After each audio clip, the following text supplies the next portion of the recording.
So here we are for a very special episode about some very special topics we have to discuss here.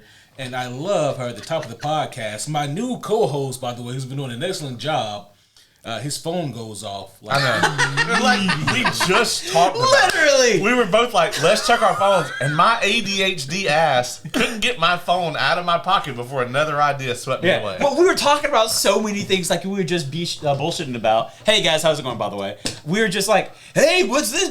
Catching up on all the coolest things.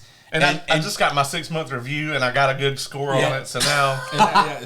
You know, the comedian's not going to like this at all. They're very quick when it comes to, like, shit like this for some reason. Yeah. It's crazy. But if I need something from them... Oh, man, it's going to be till maybe Easter. I got to get motherfucking Moses to, like, chisel some shit into some stone tablets and take it up the mountain, and then I just got to wait, like, 90 days. Oh, also, you can't forget filling out Form 89AB, you know? Oh, yeah, and if you mess up any of that paperwork, you got to start all the way over. Exactly, yeah. Don't touch Form 88D. That's the wrong shit. Yeah. No. You know how hard it was getting the orchestra for last year's Homies Award? Like, that shit was... John Williams is busy. Yeah, and that one guy's visa didn't come through, and then he couldn't make it. Yeah, and then the homie committee just wouldn't clear anything, and I was like, oh my gosh, this is a nightmare. Yeah, logistical nightmare. Yeah, I mean, when did you become so political? To their credit, they did get Hans Zimmer 2 years in a row. So. They did, which is very good on them. I don't know where they're paying him. I don't know what budget is coming out of either, and I'm just not going to think about it right now. Well, that's why we're not getting paid. Yeah, exactly. Yeah, I was about to say. Yeah, he's getting paid. That's where all the money went. Yeah. So, obviously tonight here, we are gathered here on this monumentous occasion to discuss 2024 Batman Day. Batman! Yes.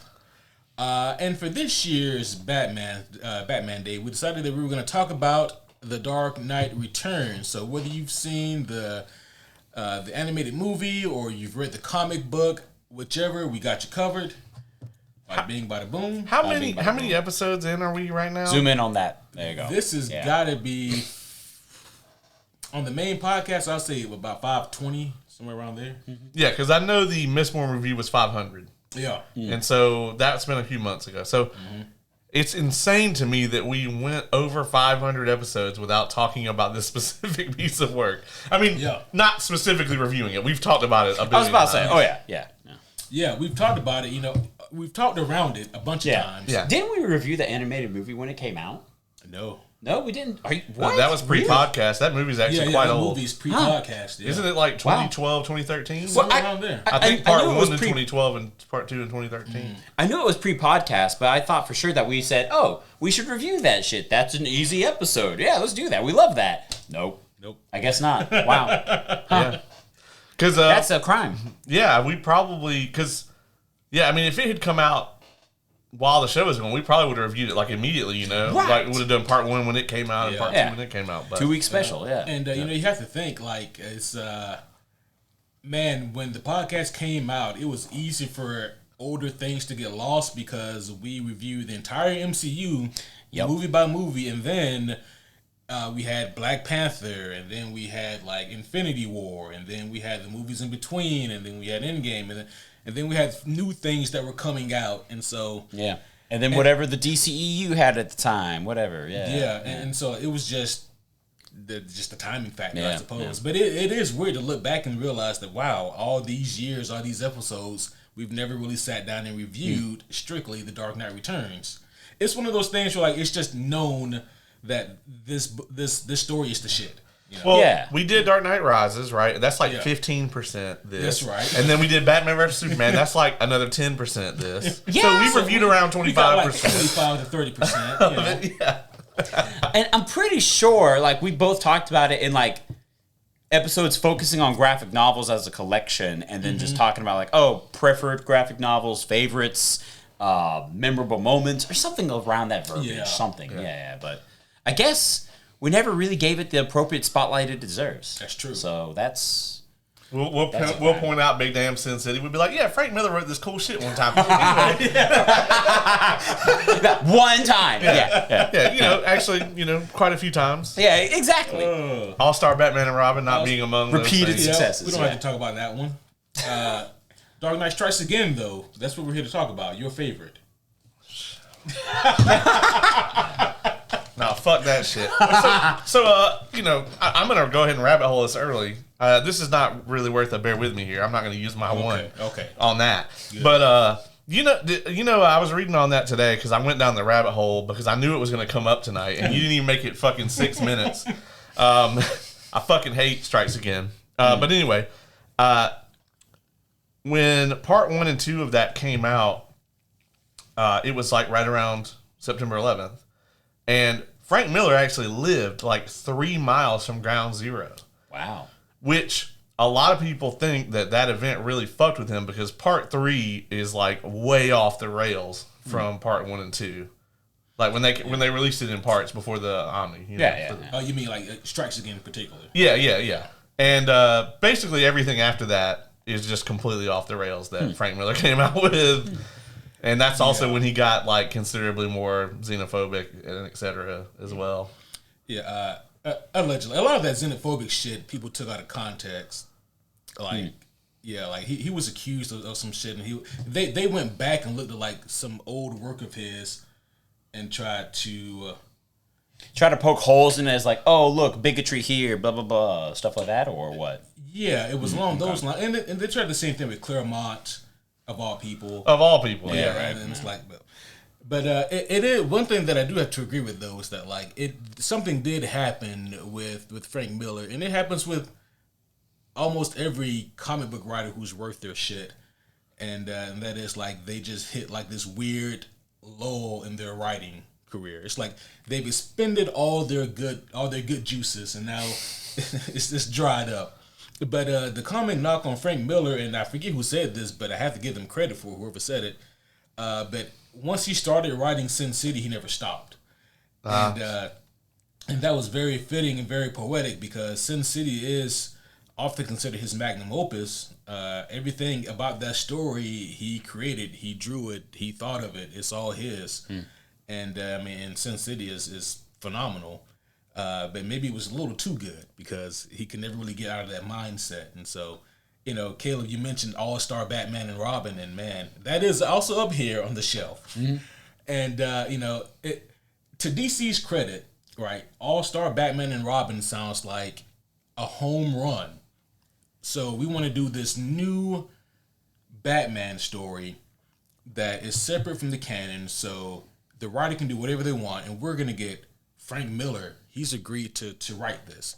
And then we're going to get one of the hottest artists that we have, Jim Lee. And he's going to be the artist. And it just sounds like a pairing made in heaven. And it was not. It was not. And he actually used some of the pages in that to try to justify the bullshit he did in Dark Knight Strikes Again. And I don't know why Frank Miller hates Dick Grayson. But he just fucking thinks he is like the shittiest character ever, apparently. I'm not sure the man's personal thoughts on old Dick. I think we're pretty sure that he doesn't really favor the character. Now, I will say too, I read a thing today that was hilarious because it was like around the time that Dark Knight Strikes Again came out. Apparently, Frank Miller and Alan Moore were both like trying to say that they were trying to move comics away from like the grimdark shit, and I'm like, you two, y'all wanted to? That's the flag you claim. I think you guys are the ones that kind of plunged it into the grimdark. Not 100%, but it's like they were definitely the spearhead. For that. Yeah, that's funny. Yeah, I'm trying to picture what their work not being grimdark looks like, and I don't like it. Yeah, we wouldn't be here tonight. That'd be like in 2015, Zack Snyder was like, you know what? These movies need to be more colorful. I really don't like the direction that things are going. Yeah. People don't want this grounded shit. They want campy, like Zack. Yeah. My guy. Or like John Peters saying, man, I don't know why people put all these mechanical spiders and shit. Yeah. Why does everybody want to fight a spider in the movie? It's ridiculous. Have a villain with a normal amount of legs. That's all. Greg Berlanti's like, you know what? I'm really tired of these 22 episode fucking TV seasons. That's a short season for him. Right. Yeah. That reminds me, I recently watched an interview with Stephen Amell in it. He is fucking pissed. Yeah. What's he even up to nowadays? He does a show called Heels. And he's about to be the star of the Suits spinoff. That's right. Cool. Yeah. Okay. Which is going to have like 20 million people watching it, so I hope it's good. Yeah, it's got some expectations on it.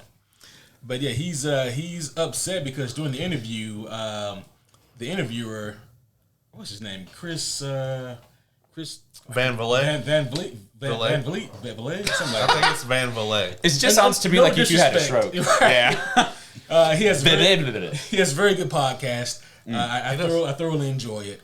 But during that episode, he asked Steven about so in Peacemaker they made some jokes at Green Arrow's expense, or at Arrow's expense, and yeah, Stephen Amell did not take kindly to it, and he did give this really impassioned answer that is understandable, but it's I don't think that his frustration was aimed at John Cena or whoever delivered the line in Peacemaker, but I think his frustration is aimed a little bit at James Gunn. I mean, and Stephen Amell kind of took a dig back by saying that he said something along the lines of, and what we did was better than what you guys were doing. I mean, In what universe? I mean, it's talking about looking at the DCEU, the Arrowverse. It certainly isn't something that I will be revisiting anytime soon. no. But man, I think that Arrow seasons 1 and 2, and for me, Flash seasons 1 and 2 are pretty darn good television. During the Arrow season 2 / Arrow season 3 / Flash season 1 era, Yeah. the Arrowverse was better than what DCEU was doing, for sure. Like, hands down, I think the general public was way more into that stuff. Now, after that, when they decided to spin it off into 11 different shows, all within 2 episodes. and all of that, and like the Flash went completely off the rails, and they kind of ran out of ideas. I mean, Pun intended. Yeah. yeah. The buttons. Thank you. Yeah. It's so funny to me though, like not to knock any DC, Marvel, whatever the fuck product yet. We're still technically in the intro vibe here, but it's funny. You both have complimented season 1 and 2 of The Flash and Green Arrow, but you prefaced it. To be fair, I did not compliment season 2 of The Flash. That was him. Okay. Okay. Thank you for correcting me. I'll take it. I will not be on the record supporting. However, the one thing which need not correcting is you prefaced those comments and those defenses of the Green Arrowverse and the Flash 1 season verse with, I wouldn't revisit it again. Yeah. I would watch the first 2 seasons of Arrow again. But I would watch Peacemaker again. Or maybe the first season of The Flash again. Yeah. Yeah. Yeah, I mean, it's like, would I be willing to watch it again? Sure, but fucking when? Yeah. I'll tell you what, man, if there's ever another writer strike, we should just episode by episode. See, Jesus. I tried that with Batwoman. Oh, And- God. Oh, well, season 1 of Arrow will be way better than that. Yeah. Oh, for Hands down. sure. Yeah. I mean, Well, I was teasing more than anything because I'm like, I'm not a fan of the CW. I feel like I've made my voice popular enough on that subject, in many episodes past. Jesus Christ, there's 500 of these now. But how many of them have I bitched about that? Regardless, interesting to know. yeah. Since we're still in the intro portion, have either of you, and I think I know the answer probably on one of these, but have either of you checked out our new TV shows that came out this week, being Penguin and Agatha? No and no. Heard there's an ass shot in Agatha all along.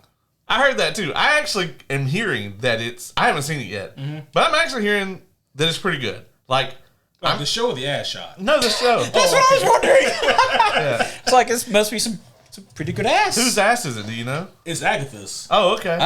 Oh. She got a badonk on her. Yeah. Yeah, I've seen the picture and I was like, who is that? Oh, okay. I was about to say, that. I mean, I know Aubrey Plaza's in it. She's very popular, but like, she don't got a booty, so. You see it in Legion in like one frame. Yeah. She's a little skinny for me. Yeah. You know? Teach their own, though. Yeah. You know? All means. There you go. Yeah. But So to answer your question, though, I have not had time yet. I'm still trying to finish this goddamn Suicide Squad show. Oh, yeah, the anime. Yeah. I've graduated from ironically enjoying it to actually kind of enjoying it. Really? Yeah. That shit is ironic because I graduated from ironically hating it to like actually kind of despising this fucking show. See, what's funny is I'm somewhere in between you two. I joked with Q about this before you came in tonight, but I was telling you, brother, that hey, I tried to watch it, and maybe it was just the wrong day for me. I watched like 30 seconds of it, and I was like, I really don't want to watch this right now. I'm not digging this immediately, so I clicked on something else. I envy your freedom to do that. When I'm like, I don't want to watch this right now, I'm like, What can I say? I have to. What can I say? I you know, the Kevlar vest is off. I no longer have to jump into these reviews, waiting for bombs to go off. If I didn't have to watch it, let me clarify. If Yeah. I didn't have to watch it, I wouldn't be watching it. Okay. Because I would have probably done what you did. Because to me, after the first episode, I was like, I don't understand a fucking thing. That's me in One Piece. Not one thing.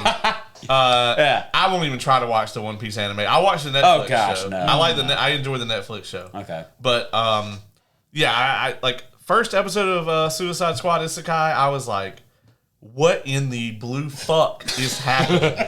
But Not then, blue. Oh no, blue fuck, not red fuck. yeah. But by about like the third episode, Yeah. I was like, okay, I appreciate what they were trying to do here. Okay. And then about that time also, I found out how bad he hates it. And so that raises my enjoyment a tad. I figured. Yeah, You know? I was just about to ask. That makes sense. So let me ask you this, and then we'll finally get to the subject eventually.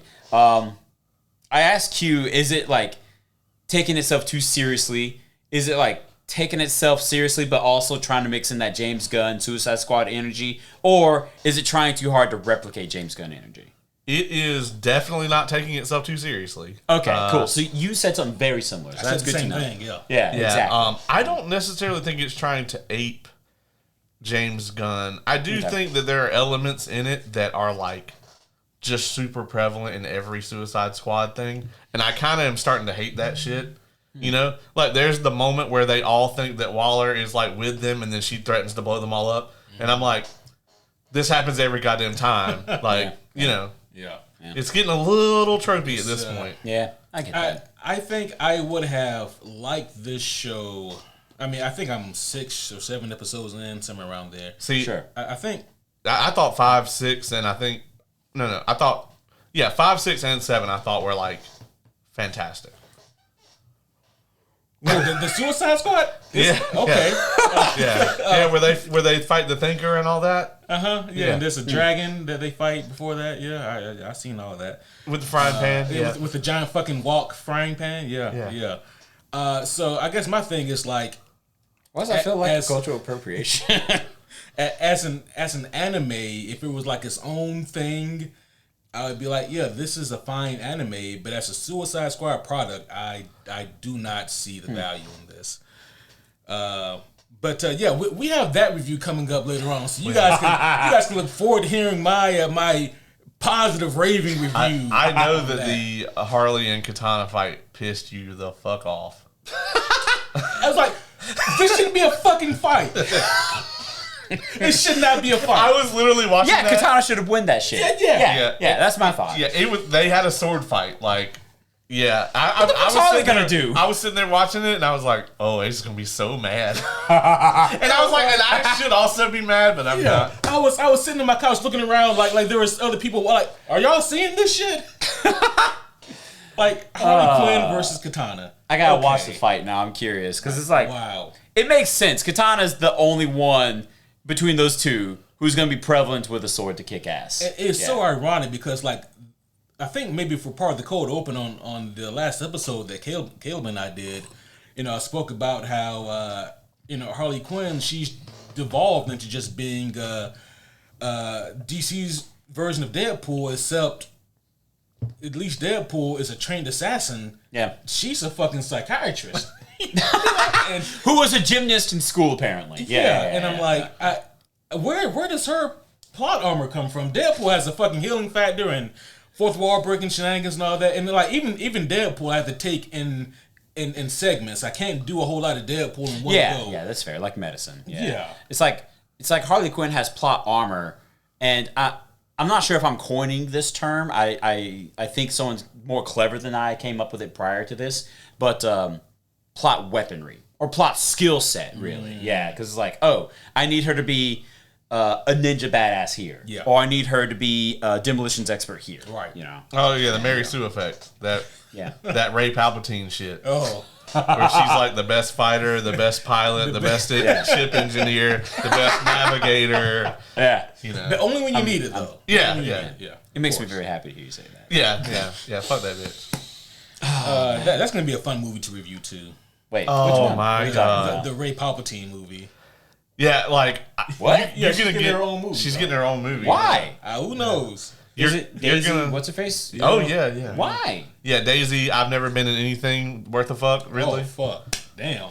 Well, okay, the only major stuff she's been in, besides Star Wars, is a movie with Tom Holland, and that shit sucked. Are we blaming Tom Holland? No. What movie was that? It was, it had an interesting premise. Exactly. It wasn't it was something like, Wait, was it the one where, like, emotions are shown or some? It was like ladies could see all the guys' thoughts like broadcasted. Yeah. Which I think I remember hearing about that. Which made me laugh that the movie was rated PG-13. I'm like, there's no fucking way. No fucking way. No, that movie should be NC-17. Oh right. It's like they made a sequel to What Men Want called What Women Want. Yeah. And I was like, no. Do not make this movie. No. Yeah. And it's definitely not Daisy Ridley. Oh, yeah, no. So I don't understand. Right. Jesus. But, man, we rabbit holed hard there. We did. I'm sorry. I set up. Hey, what's up? Yeah. I'm here to fuel the fire. Yeah, so we were talking about Suicide Squad Isekai. Yeah. And before that, we were talking about all the other shit we have to watch, like Agatha All Along. Have you seen it yet, Caleb? No, but I was trying to watch it the day it came out because apparently there's some things that happen, and I'm really trying to avoid spoilers. But I'm probably going to watch it on Sunday. But I'm hearing that it is basically like a sequel to WandaVision. So okay. And I'm hearing that it's pretty good. Like okay. That's shocking to me. I mean, that's best case scenario, I suppose. I'll admit my expectations were not. I mean, you probably won't like it because I don't think it's for you. I don't think it's for me either. But okay. I mean, if it is in fact a sequel, because I love WandaVision, you know. Oh well. I don't know if it has that same kind of vibe or like it does it feel like episodes 1 through 7 WandaVision, or does it feel like the season finale? Because if it feels like the finale, then I might not be on board. Well, for what I mean is they are essentially picking up from there, and they kind of, I guess, deal with some of the fallout from Westview. Okay. And then also they are keeping with the, like, TV trope format to tell the story. Yeah. So I remember seeing some of that in the previews, actually. Yeah, like the changing of the camera lenses and stuff like that. Yeah, so. But it's got kind of like a Hocus Pocus vibe to it, too. Okay. You know? And I'm like, people love that. Yeah. So I think people who enjoy that probably like the show. But I haven't seen it yet. So it's going to be interesting seeing how Marvel handles the character of Agatha Harkness. Because I'll be honest, I enjoyed the TV show. I mean, WandaVision, and I enjoyed Catherine Hahn's performance. Mm-hmm. I don't think that Marvel understands the character, though. No, I don't think they do. No. So it's going to be interesting seeing what they do with her. Considering that where I anticipated that this would be on our MCU ranking list is at the bottom, it can only go up from there. My expectations are in the dirt. So. Yeah. Which funny how that works. Yeah, I think Kevin, like for Caleb and I's MCU rankings, I think it was Quantumania that ended up at the very bottom. No, it was Ant-Man 2. That's right. Ant-Man and the Wasp that ended up at the very bottom. All the Ant-Mans would have been very bottom for me. I wanted to put fucking Love and Thunder there. That was it wasn't far. Like the bottom, like the bottom 8. There's a lot of options for the bottom. Yeah. There's a lot of right answers. Yeah. I think Ant-Man 1 though did okay. I think it made it in the top 30 or so. Ant-Man 1 is one of those movies that, admittedly, I like more as time goes on. I still see his flaws. For sure. I like it less as time goes on because I have more time to think about it. You know, and it's like, well, it's like the argument you have with your significant other where you're arguing about something, blah, blah, blah. You walk away 2 minutes later and another thing, and you walk back into the room angry about some other goddamn thing, and you're like, ugh, I thought about that too. You know, that's me with that movie. So. Oh, shit. Well, another part of it, though, is that, man, by comparison, we've gotten so much worse shit since then. Right. At the time. At the time of Ant-Man 1, I think that we were justified in how we felt entirely. But it's like, looking at all the shit that we've gotten since then, man, it's hard to... It's sad when that begins to act as a justifier of, well, I guess it's better now. Well, that's part of the other part of it is that, like, there are some good... Like, Scott Lang was a competent character in that movie. Mm-hmm. They showed up that he had skills, computer skills, breaking in skills. He was a competent character for that one movie. Yeah. And part of Endgame. Yeah. And, I mean, they had some really cool and creative fight scenes in that movie. And he had an actual motive.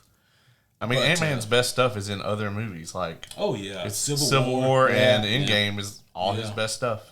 But his sequels have done him zero justice. Zero. Yeah, no. Especially when they hype Quantumania up. It's like, this is the beginning of Phase 5. Yeah. We're going to introduce the new big bad, blah, blah, blah, blah. And then trash. I've also heard good things about Penguin, but I haven't seen that yet either. Is it based on the same Penguin we got from Robert Pattinson Batman? Yep. Yeah. Hell yeah. Yep. Because, I mean, Colin Farrell, right? Yeah. Yeah. Surprisingly amazing Penguin. So I'm very interested in that show. If I only had to watch one of the two, it'd probably be Penguin. So. Oh, yeah, I would imagine. But interestingly enough, the Metacritic scores are very close between the two of them. Yeah, how about that? For some reason, that doesn't really surprise me. Yeah. But they're still trying to get checks from both DC and Disney. Yeah. Well, both the D's. Well, it's interesting. Double D's. Well, Metacritic probably ain't getting shit, but the people that put the reviews in are. Yeah. Because, IGN be giving some crazy scores. Oh, my gosh. At that 9.3 they gave Iron Man 3 back in the day. I still haven't forgiven them. have not forgotten about that. I love that neither of you will let that go. No. It's hilarious to me. It's so many. They gave Last of Us Part 2, I I think, a 10. Yeah. Yeah, they gave it a perfect 10. I remember that. And I lived that There must have been something else on their disc. Because not the one that I got.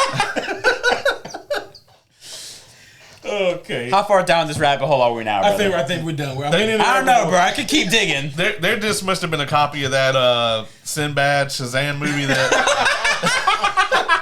that supposedly never happened. I still believe that movie exists somewhere, goddammit. Yeah. I need it. It's in Shaq's fault. We should probably talk about Dark Knight Returns. We probably should. Yeah, eventually. We're half an hour into this now. Yeah. Hey, guys. Thanks for sticking around. Hey, thanks for showing up, guys. Yeah. Celebrate Batman Day. Batman Day. Batman Day. Oh, yeah, I have to do the thing. Yeah. Batman Day. This is the thing. Ever since we have a camera, now it's... Yeah. His hands up. We can do a wave now. There's three of us. Oh yeah. So, Here, let me back up a little bit. Here we go. Yeah. It's a very short wave. It's like a wave you went to Myrtle Beach, South Carolina. Yeah. Where they advertise the biggest waves. So. Well, like one of those wave machines that don't really generate the waves like they say it does. Like a water park or something. Yeah. Well, anyways, proper introductions are in order. For those of you who are new here, you're probably wondering, holy shit, these guys have rambled for 30 minutes about nothing and haven't even introduced themselves. And I'm loving it. Get used to it. And welcome. But I would like to welcome you guys to another very wonderful episode of the Superhero Homies podcast. My name is Quentin, and tonight I am here joined with the OG, the original flavor, my brother, the homie, Kevin. Ladies and gentlemen, boys and girls, how are we doing today? Yeah! And then, of course, beside me is the other co-host, the partner in crime to this awesome dynamic duo that you see on many, many episodes, Caleb, the man. See, before I came on as co-host, I was like a 6-time guest of the year. Basically, yeah. See, now we just swapped. Yeah, actually, yeah. And now you can just rack up those guest of the year awards. You know, that is a good question. When do I come for my award? Yeah. So the committee will contact you. Yeah. And, yeah. Oh, those, okay. Those get decided at the same time as the homie awards. They right? do. Okay. Which we'll pretend I won't be here for. Yeah. Okay. Sure. Yeah. Like I won't be here with a tuxedo tie and everything. I would expect nothing AKA less. a bow tie. Yes. You might be able to help us get a new orchestra. That'd be dope. Yeah. Actually, yeah. I could swing some things. Yeah. Yeah, because the one from last year, I don't think they're coming back. Yeah. We put them through some things, and that was interesting. Which is fuck it. I go ahead and plug it here, guys. So yeah, the Homies Award is technically fast approaching. Mm-hmm. It's typically held at the end of every year, but things have been done differently since last year's Homies Award. So all the categories will be decided by all of you instead of the Homie Committee. So you guys will get to vote and decide on what movie or TV show or whatever wins what award. So Wow. look forward to that. Yeah, I'm hella excited to see what you guys put up on the voting boards and everything. Yes. Please don't disappoint. Oh, I was very proud of them last year. Good. Incredibly proud. Yeah. They could have done better. But, Oh, well, okay. We'll talk about that. Yeah.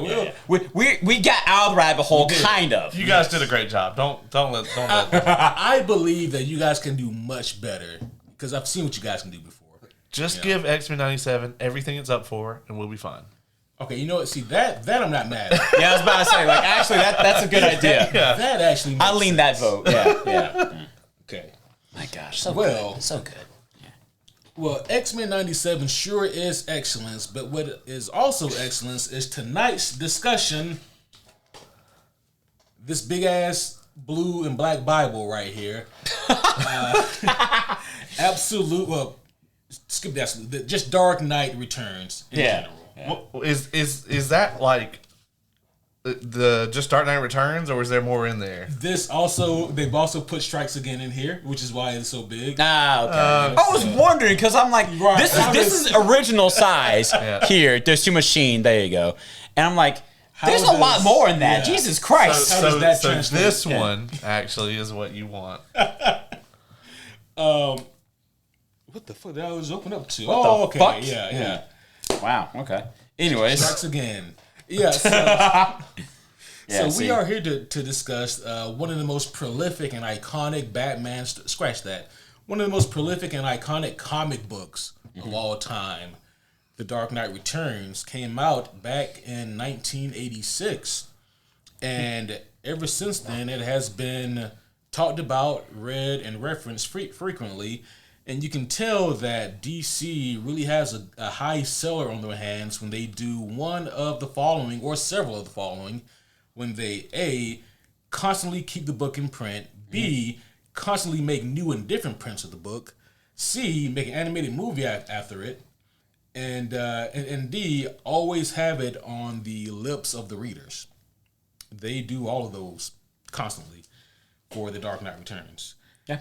I think this one even stands kind of above that class because this was meant to be like a one-off, not canon to the main, story or whatever. This was just like hey, Frank Miller, go do whatever the fuck you want with Batman, Right. and that's not something they give out lightly. Here's the cash cow, do whatever you want. That's not really a thing they do, especially now. Yeah. But this was just supposed to be an offshoot, And it became like a real big cultural thing, and it maybe wasn't the start, but it certainly kicked off, I think, the phase of comic books becoming more serious and more grounded. But you could also argue that Frank Miller did that previously when he worked on Daredevil, because that's really where he kind of cut his teeth. He also did some RoboCop comic books that were really good enough to almost be adapted into the sequel movies, but never happened for whatever reason. But he really cut his teeth with the Daredevil books, which were amazing. If you guys haven't read that, highly recommend it. But Dark Knight Returns, it really stands out above the rest. What were you guys' thoughts on this story as a whole? What were your feelings on it? So let me say that it's interesting, like Batman as a whole, because I think we're all both big fans. We're all big fans of Batman, but we all, have kind of a different set of ideas of like what Batman should be or what he is or whatnot. And I think that's pretty rare. Because I think, for instance, like I think most like diehard Superman fans kind of all think about Superman in a similar way. Mm-hmm. But I think there's so many different facets to Batman that you can have, like, let's say, for example, 3 different people that all have a completely different view of the character, but are all super big fans of the character. So I think that's really speaks to the iconography of the Batman. And like we talked about this not being a canon thing, but it's still built off of decades of the familiarities with these characters, because it was kind of writing an ending to a lot of these characters.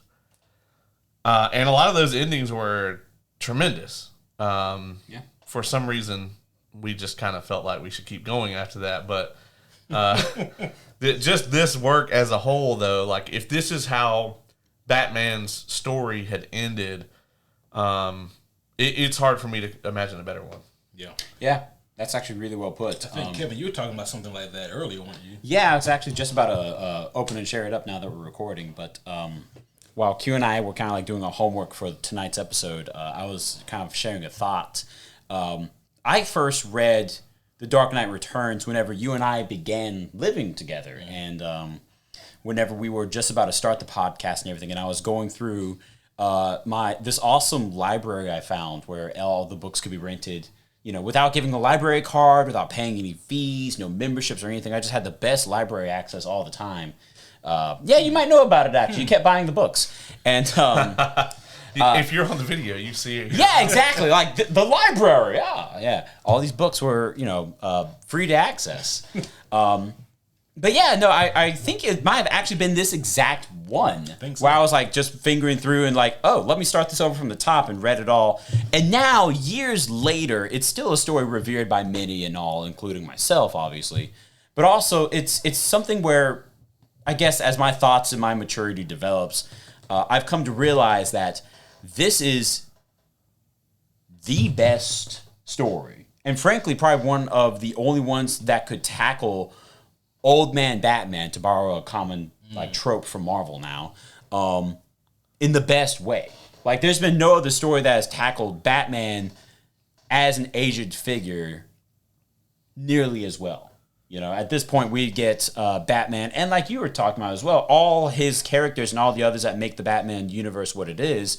What happens whenever they get old, respect one another, know who each other are, but then also just how do you tie a ribbon on those stories? Like, how do you appropriately give them the sign-off they deserve? And this has been, like, the best and most successful telling of those stories to date. Because, frankly, I to my knowledge, to my understanding, and all, opinion, subjective and all that, there's not been another rendition of these characters as they age and develop, and, like, their adventures are coming to a close, and it's time for them to retire from fighting crime in the streets or being the commissioner of the city or whatever have you.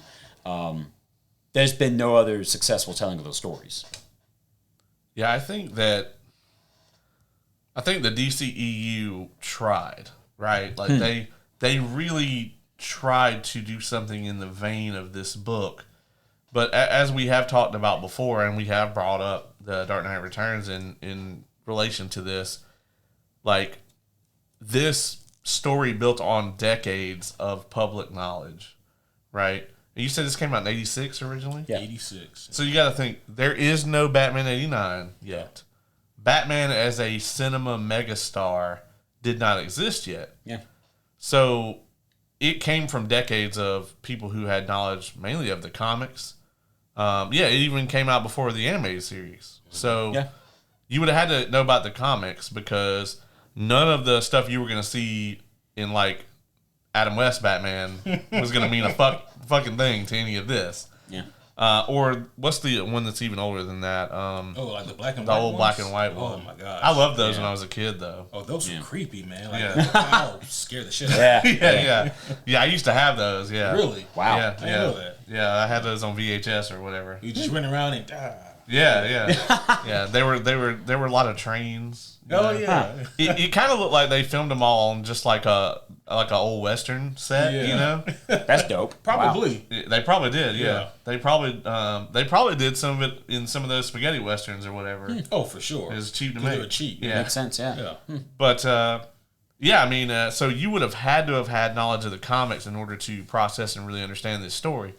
But as we go forward, and these characters are all now megastars. I mean, the Joker, Two-Face, Superman, obviously. Yeah. I mean, the only one who really isn't like of the main villains would be like the mutant leader. Yeah. Yeah. You know, these are all megastars now, and so I think that's one of the reasons that this story holds up so well, is because you could read it 10 years ago, you can read it today, you can read it 10, 15 years from now, and it will still be a decent, like, just this, like, great ending for these characters, because I don't think anybody else is going to do an ending for them, you know, because they don't want that. Like, DC wants it to go on forever, you know. Or something that takes each character into appropriate consideration too, because this story isn't just about Batman. This story goes into, like I joked about a second ago, Commissioner Gordon, Selena Kyle, Green Arrow, you know, Yeah, I really love Oliver's stuff. Oh my gosh, yeah. And I love that there's like there's enough answers to introduce a mystery within these pages or within the movie. You know, like they talk about certain things throughout the book, and you wonder, man, I wonder what really happened here. Like, not to trigger you, Caleb, but man, what happened between Bruce and Dick? You know, Oh, I love that scene in the original. Like, if I like before I knew where it went, you know, because like when they're having that excellent conversation at the table where Gordon and him are both man of few words, both of them, and he's like, you know, you talked to Dick lately, and he's like, you know, I haven't, and I'm like, hey, wait up, yeah, right. Why does he know you haven't? Yeah. And you know, and they reference Jason, you know, a couple of times, and like, and they reference Jason being the reason why Bruce stepped down. And they do a lot with. There's a lot of iconography around the Jason Todd stuff. Like, you actually in this story, probably more than any other, except for Red Hood, you really get to see him processing that trauma still. Especially when the mutant leader, you know, picks up the crowbar and hits him with it. And you see that look where he's just like, oh, fuck, am I about to go out the same way, you know? I just think there's so much there. You know, there's obviously the mystery with Ollie and Superman. Like, we know that something happened between those two, and it resulted in Ollie losing that arm, looks like. I have a feeling that Clark just ripped that shit off. Oh yeah, that's the guess we all have. See, in my mind, he got Homelandered. Lasered. Well, he got Homelandered no matter what. But yeah, he probably did laser it so that he didn't bleed to death. But I'm like, fucking why? You know? Yeah, like what happened between those two to cause that big moment? Yeah, so they told him to retire. He didn't. He went out. Superman lasered his arm off. He was like, "Now take your ass to the house." I guess. I need to look and see here, because in the animated movie, they make it very apparent that the president was Reagan. Yeah, you know, and I'm like, I don't remember if we actually see. I'll help you look. Oh no, here it is. Yeah, no, it's definitely Reagan. Yeah, it's Reagan. Never mind. Fuck. Yeah, and we looked it up. He was the president in '86 as well. For those of you who want to know, who probably some of you already know. For those of you who weren't, you know, who definitely weren't alive. Yeah, I mean, none of us were alive. That's true. Yeah, I was about to say I wasn't. That's what I had to refresh it. Yeah. It's like none of us were alive in '86. Who definitely weren't alive. And that was a real long time ago. Well, like even back before '94. Yeah, right. Yeah, Jesus, like a real long time ago. So just looking at like the setting here of this book, Gotham seems like it's just in complete and utter shit. And this is kind of one of the reasons why I've always wondered what happened to Dick. Like, I can definitely see, you know, Dick having issues with the way that maybe Bruce is conducting himself, and so he leaves. I don't know if I believe that there would be a world where like he wouldn't try to make amends if that meant the better of Gotham. Right. Yeah. But Gotham is in a real shit place here, you know, and there not only is like the absence of Batman such a terrible thing for Gotham, but it's led to the rise of these other, albeit minor in comparison, criminals like the mutant gangs and whatnot. Yeah. But you know, you look at it, and they reference like 12 years ago, Two-Face got put away, and he's been in jail since then. I think what they say, 10 years, the Joker's been locked up, and I imagine that's probably the last thing that Batman did, if I had to guess. Yeah. You know, Like, there's no scenario where he hangs up the cape and Joker's still out there. Oh yeah. No. Yeah. And this could be, the more I look at this story and think about it, and look at like the mindset of Joker and Batman in this book, I feel like whoever acted first, the other one was always going to react. Yeah. Yeah. That's fair. Which is interesting. It's spoiler alert. Because, you know, we see here that 10 years later, Joker's been in a catatonic state practically in this asylum, this rehab center for whatever. And only upon hearing Batman's active again, he's like a sleeper agent. He's like, Batman? Oh, and crime engage, you know? Yeah, easy as that. I love that element of it. Oh, so good, right? Because it's like, Joker really has nothing to live for if there's no Batman. That's why he won't kill him. Yeah. You know? Like, just hurt him real bad. He could have killed Batman a bunch of times. Oh, yeah. Like, a bunch of times. Mm-hmm. Yeah, I mean, he demonstrated it when he killed Jason, you know? Right? Yeah. Yeah, I mean, you know, he doesn't seem like he's just flesh and blood, but he is, you know, ultimately at the end of the day. Yeah. And while we're talking about the Joker, I might be getting a little ahead of myself here, but in the animated movie, Michael Emerson's performance as Joker here is the most underrated Joker performance. Like, I mean, he's like right under Mark Hamill for me. Yeah. And I don't give that shit out lightly. You know, I think that he's really good. I think that like John DiMaggio in Under the Red Hood was yes. I was about to say that's a good competitor. Yeah. I mean, because like you hear John DiMaggio's voice and anything else, and you're like, I don't really know if that can be Joker, Right. And so then, but like Michael Emerson, I can look at him and be like, oh yeah. We even look up a picture of Michael. Yeah, he could play on for sure. It's kind of funny because you think John DiMaggio, and you're like, you fucking talking about Jake the dog? What? Yeah. Bender. You know? Yeah. He dropped so many good lines in this, but my favorite one in the whole thing, like the delivery and the like how hilarious it is when he hits him with the fucking batarangs and the one goes in his eye and he's like, "Are you fucking crazy?" Right. I just every time that shit gets me. And like you kind of have to wonder in that moment, like, was Batman, because he hasn't done this in 10 years, was his aim just a little off, or did he just... Nah, Batman said, I'm fucking tired of this. It's about punch your ticket, man. No, he's done. And, like, that's the moment the Joker figures it Yeah, out. we were just talking about that. Yeah. It's like, oh, we playing for keeps now. Yeah. Okay. We're not just... This isn't just back in the day. We're not fucking around here. All cards on the table. Yeah. We just were saying that exact same thing on the couch, dude, watching the movie. We were just talking about how that's the moment Joker realized, all right, live and die, let's go. And he's just running through the amusement park, gunning everything down just because he knows, this is my last chance. Last hurrah. Like, this motherfucker's probably about to kill me, so... Let me empty this and this clip. Oh, man. Jesus. But I want to talk about the start of this book, because I think that, like... Now that we've jumped through the book. And like Kevin said earlier, just to reiterate, spoiler alert for this 38-year-old story.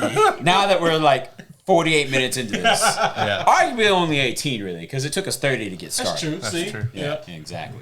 But the way this book starts is Bruce Wayne, he's doing like this kind of F1 style racing, and he does not let up or relent, even though his vehicle is telling him otherwise. And eventually the bitch catches fire, and then it becomes a whole fucking fireball, and then it explodes, but Bruce bails. one thing I was telling Kevin before we started recording is that, man, like, I love the animated movie because it does such a great job of bringing like these scenes to life and really just fleshing them out and showing you the moments in between the moments. Yeah. But the advantage that the comics have is that you really get more of an in-depth view of what Bruce is thinking. Yeah. So like a lot of the internal monologue doesn't make it into the movie. I mean, it's there if you're paying attention to like the physical looks, but if you're looking for like exact thoughts, then you have to go to the comics. And Bruce, he's thinking in these moments like, man, like this would be a good death, but not good enough, you know. And he's looking for that excitement, and it's just not there anymore. It's 10 years, and he's just empty on the inside. I do remember, reading the graphic novel and then and watching the movie, and that was definitely the major thing that the movie was missing was Batman's like internal monologue. Yeah. Other than that, I think the movie does a tremendous job. Absolutely. It does a few things kind of out of order, like, there's a few things it changes, like Two-Face was going to blow the bombs up himself in the movie. Mm-hmm. Joker actually arranged it in the graphic novel, but he wasn't awake yet in the movie because they picked the perfect moment to end part one with him waking up. Because we had to wait 3-6 months or something for that second part. Yeah. And it was like, you motherfucker. Right. Yeah, right. They really did. And I realized that, right, because I like you, Caleb, I had to cram. So, like, I think it was yesterday I read the entire first half of the story, and then I had to go to bed finally. And then, like, today... At 3 in the morning. Yeah, and then today I watched the second half, but I was like, what do I start at? Yeah. Yeah. But no, it was still just a fun way to kind of do it. But Caleb, earlier you mentioned the conversation between Commissioner Gordon and Bruce, and I love that scene. Yeah, it's a great moment because they're just two old friends, and now you know that like okay, like the secret, there is no secret. Like Gordon knows. Yeah. And I just really love like them just palling about. Man, a few words that you mentioned, and making small talk, but both of them are kind of in a spot where like they don't really know what's next because Gordon is about to retire. Yeah, and the only unknown, really. Yeah. The only unknown for him, and Bruce still feels so empty inside, and he doesn't know what to do next. I feel like Gordon. But the contrast between the two of them is I feel like Gordon is a lot more at peace with it. Yeah. Like he definitely is like, had a really long career, great career. He definitely left his mark on the city or whatever.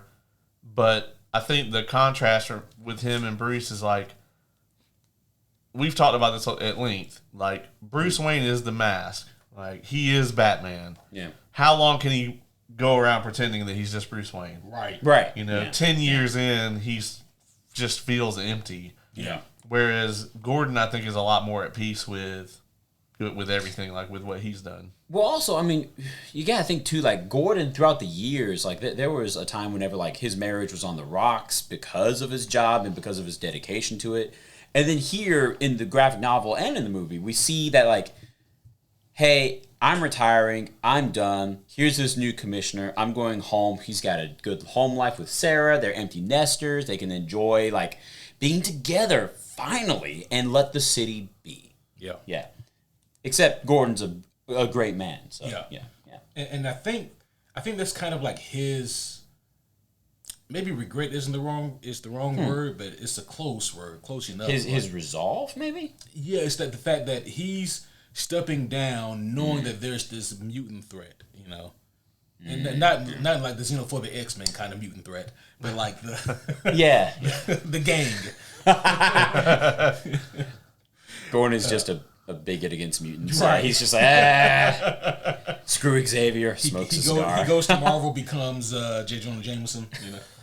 Hey, while we're you're talking about the beginning of this, man, time has been very unkind to Lana Lang. Like, oh gosh, yeah. Like Lana Lang and Selena. And Selena, like, goddamn, what the fuck? Yeah. Selena just at least look like a older, like, naturally older version of herself. But Lana, Yeah.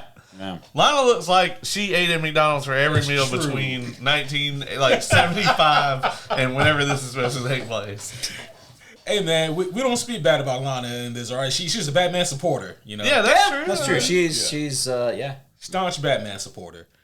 And also, for whatever it means, she didn't age as much as her contemporaries. That's true. That's true. That's true. Yeah. Or she just had really good hairstylist. That could be it. Yeah. What is the name of the goddamn psychiatrist that is treating? Oh, the worst. Walbum. Wallabum. It was something like that because I remember making a pun on his last name. Yeah. Like Wallabum, more like Wallop, but I gotta find it again. Yeah. Yeah, it's something. As we all fall silent and leave some yes. silent air out there. Yeah, what? So where's That's the image of him. The first one I saw was him wearing a Superman shirt. Because of course he fucking would. Of course he fucking would. Like a bitch. What an asshole. It definitely starts with a W. Yeah, it's Wall.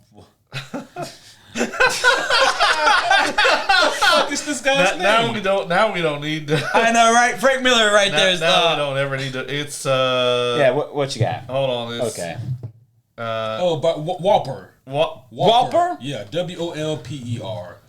Wolper. Walper. Yeah. It just really sounds like we're talking about a Burger King sandwich. Yeah. Yeah. Which may or may not be copyright. I don't know at this point. Fuck it. Yeah. That actually reminds me of another off-brand question, and please don't let this derail us too long. I'm trying to remember. Is Batman public property now?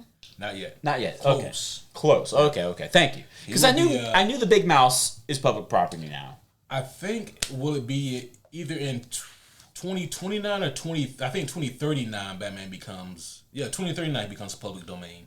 Interesting. Okay. Yeah, because public domain. Thank you. Yeah, I got the term wrong. Yeah. Because it's typically 100 years, right? It's like the limit. Brother. Yeah, but so there is a caveat to that though, because it's like not gonna be all versions like, of Batman. Yeah, it's just gonna be like whatever the very first when they filed the initial trademark. So like Steamboat Willie is okay. Right. That's why. Yeah. Like the Mickey Mouse that's like in the Disney parks right now, that is not public domain. They will sue the shit out of you. But like the Steamboat Willie version is public domain. You can do whatever you want with that. You can draw a big old dick on. You can do whatever you want. Like. But, image pops up now. No, I'm joking. So yeah, it'll be like whatever that original like Detective Comics fucking whatever. So he'll have a gun. He'll be shooting motherfuckers. All right. Yeah. He'll have a hyphen in his name. That'd be weird. Yeah. But yeah, the reason I mentioned Dr. Walper is because he's the worst goddamn psychiatrist on the planet. Oh yeah. Oh yeah. And he was clearly meant to sort of, I think, represent like like Frank Miller was definitely trying to say something with this character. He was definitely meant to represent like the people who make excuses for like criminals in general. Right. Like maybe the people who weren't there to witness it themselves, and so they didn't know the extent of the heroines as Batman. They've had 10 years to forget, and he represents the audience who never got to be saved by Batman, but instead he's like, hey, this guy is insane. He's causing all this insanity. No. He saved that bank full of people. He saved the hospital full of children. But yeah. I mean, you have people like a grown ass man on the police force we see in this that thinks he was just a myth. Yeah, exactly. You know? Yeah. He was just, I guess, a fucking little kid when Batman was around Batmaning. But that's a verb. It's a verb now. Yeah. Is that verb public domain? Are you allowed to say that? Batmaning is trademarked. But I bring up Dr. Walper because the first case that we really see him in is with the Harvey Dent stuff, and I really like the Harvey Dent stuff. Oh yeah. It's just very the cool.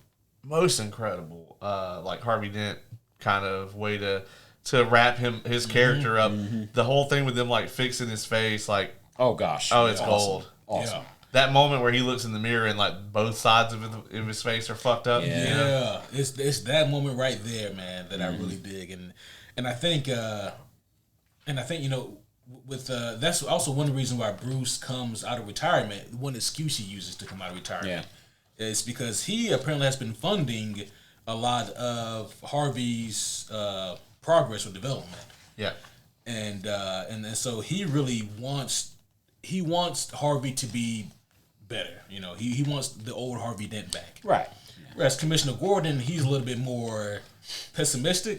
Yeah. He's like, nope. Motherfucker's back to his old ways.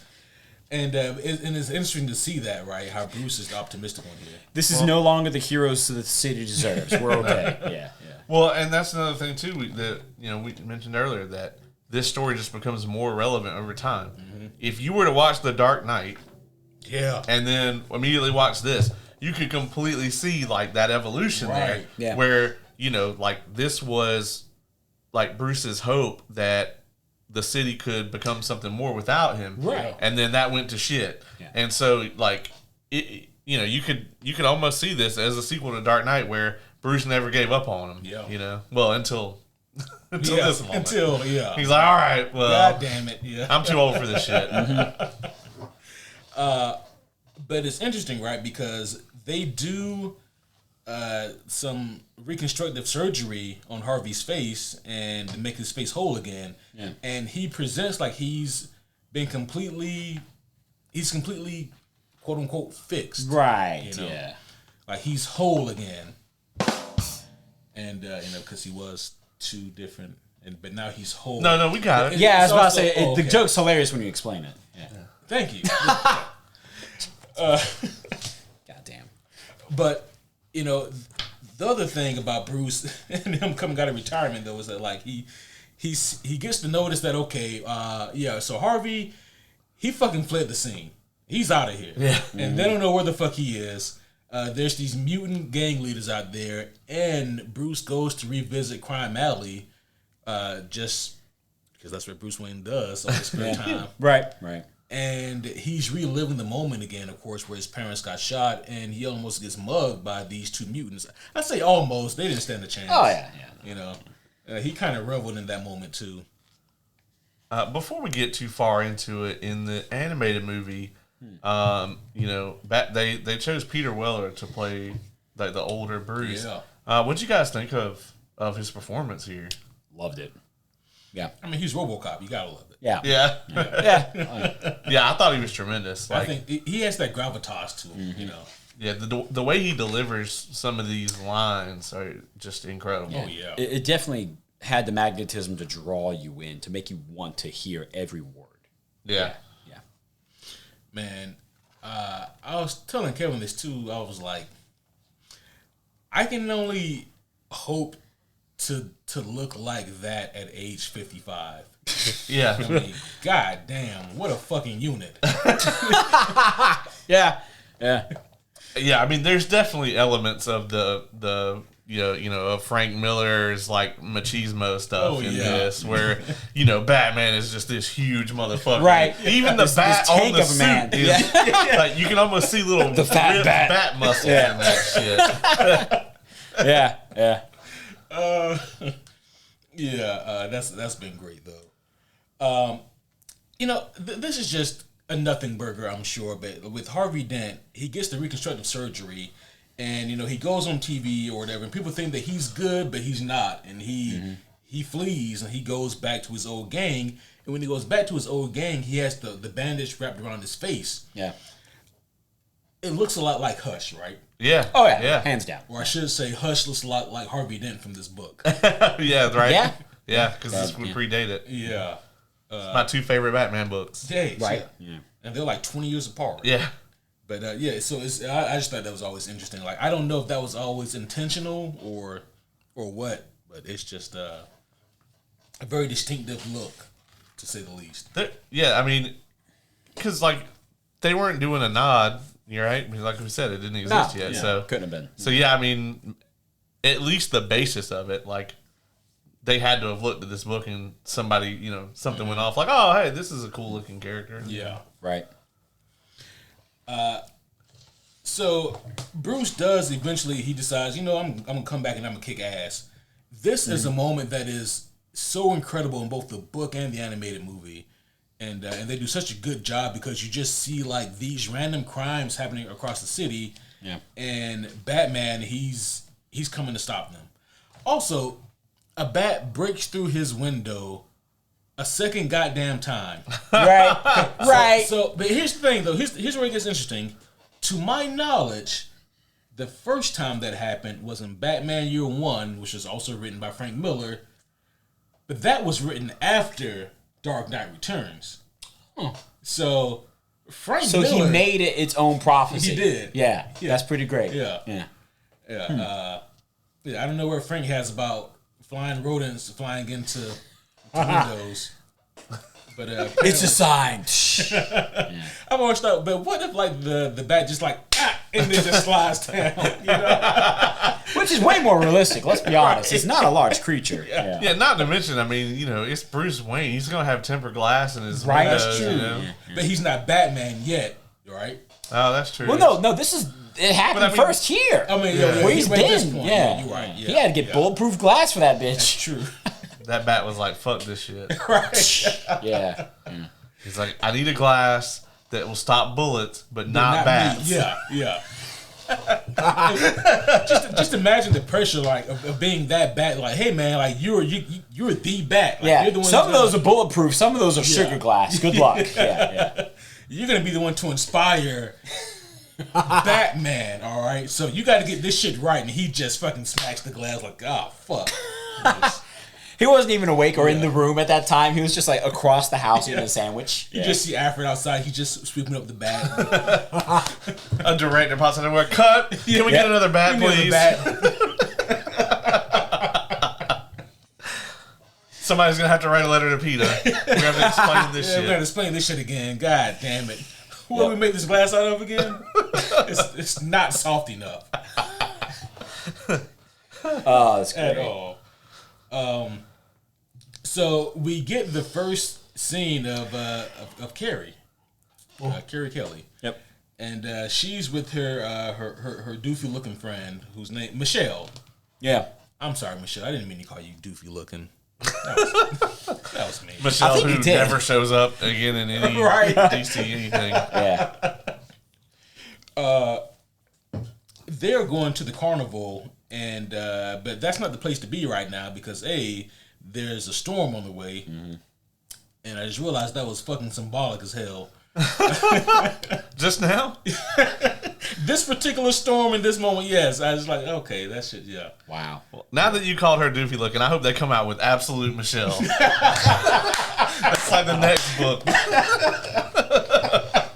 People are like, what the fuck is this? It's like DC's version of Marvel, but it's just like Michelle's point of view the whole time, POV, talking about like, I wish my friend Terry was here. Yeah. We were supposed to go to the riots together. She's always gone all the time now. She watches the news, bat tank running over military. Ever since she got this night job, she doesn't hang out with me. Yeah. Robot looking Batman punches Superman. Yeah. Yeah, I don't know if I'm sold on Absolute Michelle.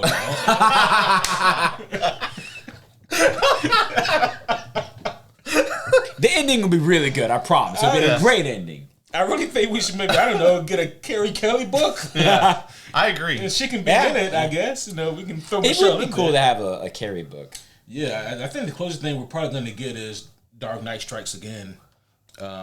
She's definitely a central figure in that one. I'm sorry, not Strikes Again, Master Race. That one's actually good. Okay. I keep hearing that. I just can't force myself to. You don't have to read. You don't have to read Strikes Again to read Master Race. Okay. Yeah. All right. Like literally, the way that it's written is like you can go straight from Dark Knight Returns. Yeah. To I think Master I've read Race. Master Race. I think you may have. I think I have. Yeah. Again, I from that awesome library. Yeah. Oh yeah. I hear that it's quite good. It is. That's mainly about like that glass city that Superman keeps, Kandor. He finally finds a way to enlarge them and make them, regular size, and they're like sounds dopey as hell now. But they're, honey, I enlarged the city. Anyways, you were saying they're like oh wow, this place is really cool. Hey, so that thing right there, that fucking yellow sun gives us superpowers, right? Okay, cool. How about this?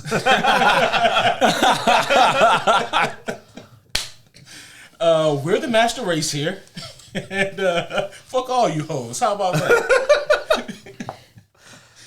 Oh yeah. See, I always thought the book was about Batman becoming a PC gamer. You know? God damn it, no. You see Batman download Steam, username Batman. Yeah. Batman. What do you mean he's taken? He's taken. I am Batman. The Dark Knight also taken. God damn it. I am vengeance. I am the knight. Damn it!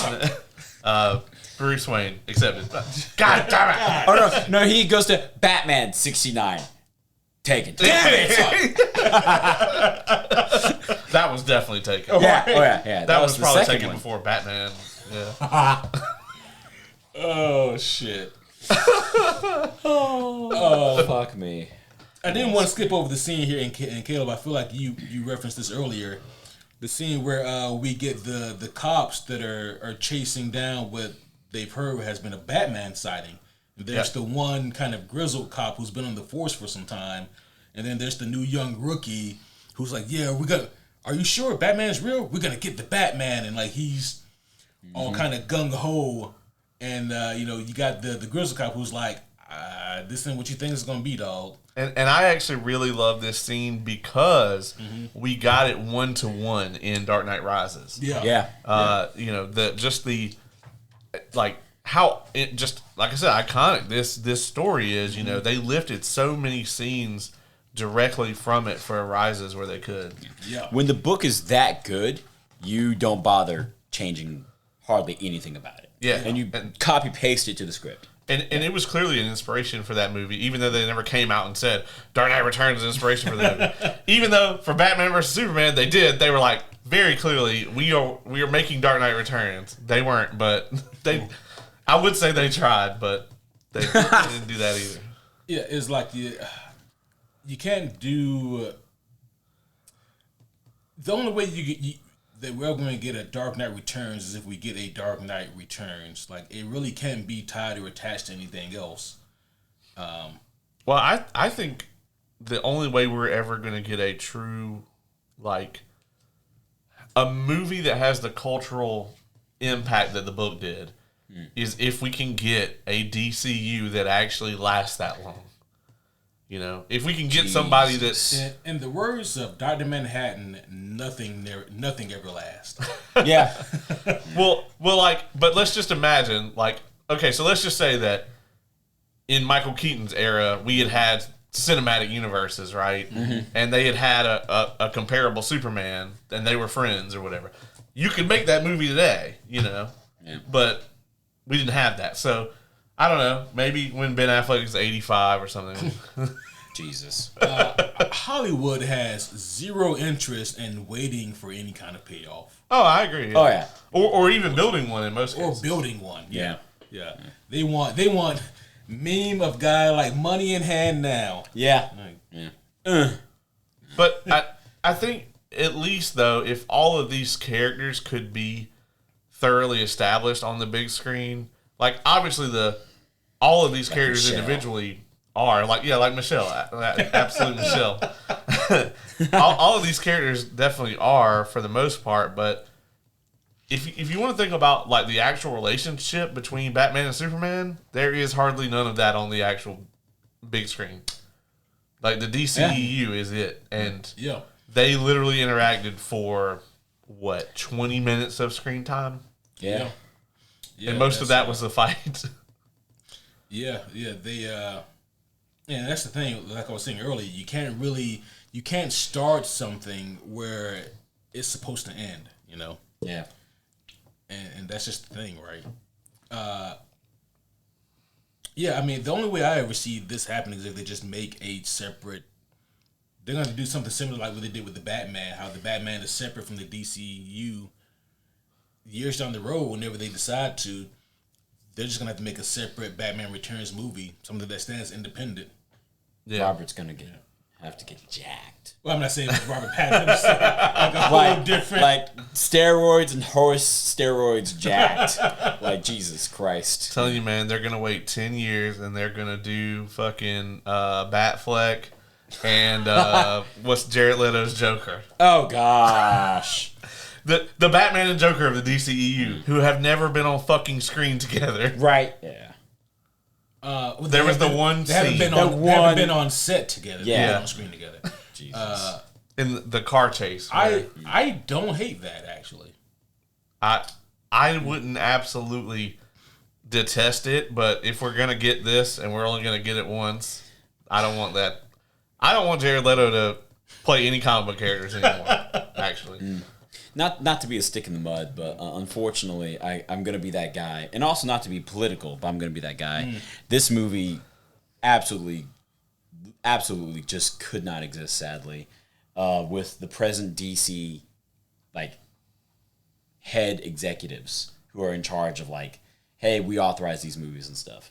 Like, they just have a repeated offensive history of, nah, we want to do this movie. Nah, we're going to pull the plug on that. You know, oh, we were gonna do this movie. Nah. They would definitely take down all the like parodying of like Reagan and like far right politics and shit. Well, that too. But like, I feel like DC on like the live action movies shoots itself in the foot more often than not. Oh, for sure. I mean, we don't know. Well, that's true. We don't know now. We don't know about James Gunn. Sure, I'm talking about what we do know, which is from here in the past. You know? Yeah, but I'm looking for the most forward, part, though. Like looking. Sure, forward. we're being hopeful, and that's fine. My concern now is actually not that the executives are going to step in, because I think what's his name, Peter Zaslav, Safran and David Zaslav. Well, I think David Zaslav has, from a creative standpoint, I think Safran and Gunn, they can do whatever they want from a creative standpoint. I don't think they're going to get any pushback from the studio on that. I really don't. Where I'm concerned now is the fucking budget, because if they will gouge House of the Dragon's budget, and like that's a huge moneymaker for them, they'll cut the DCU's budget. Oh, for sure. Yeah. Well, I mean, that's the reason why the Cape Crusader was on Amazon. Yeah. They sold it off to Amazon because they didn't want to pay the budget to keep it. And that's a fucking Batman property, right? Yeah. And that speaks volumes, Yeah. And so, like, you thought that they were done cutting shit back during the Batgirl debacle. No, they just deleting shit straight up. Like, like we've come a long way from like them going to Warner Brothers and being like, hey, the Battle of Blackwater Bay could be way cooler if you guys give us like an extra $10 million, and they're like, make it cool. And now they're like, no, you got to push these battles to next season because we don't have the money. And then they gave us what was clearly just a shortened season, an hour-long trailer for the next season. Yeah. Talking about House of the Dragon, folks. Yeah. But it's relevant here because like that's my main concern with Warner Brothers these days. You have to wonder how long is that gonna? Because they can't keep that up. Right. I mean, that's unsustainable for a business model.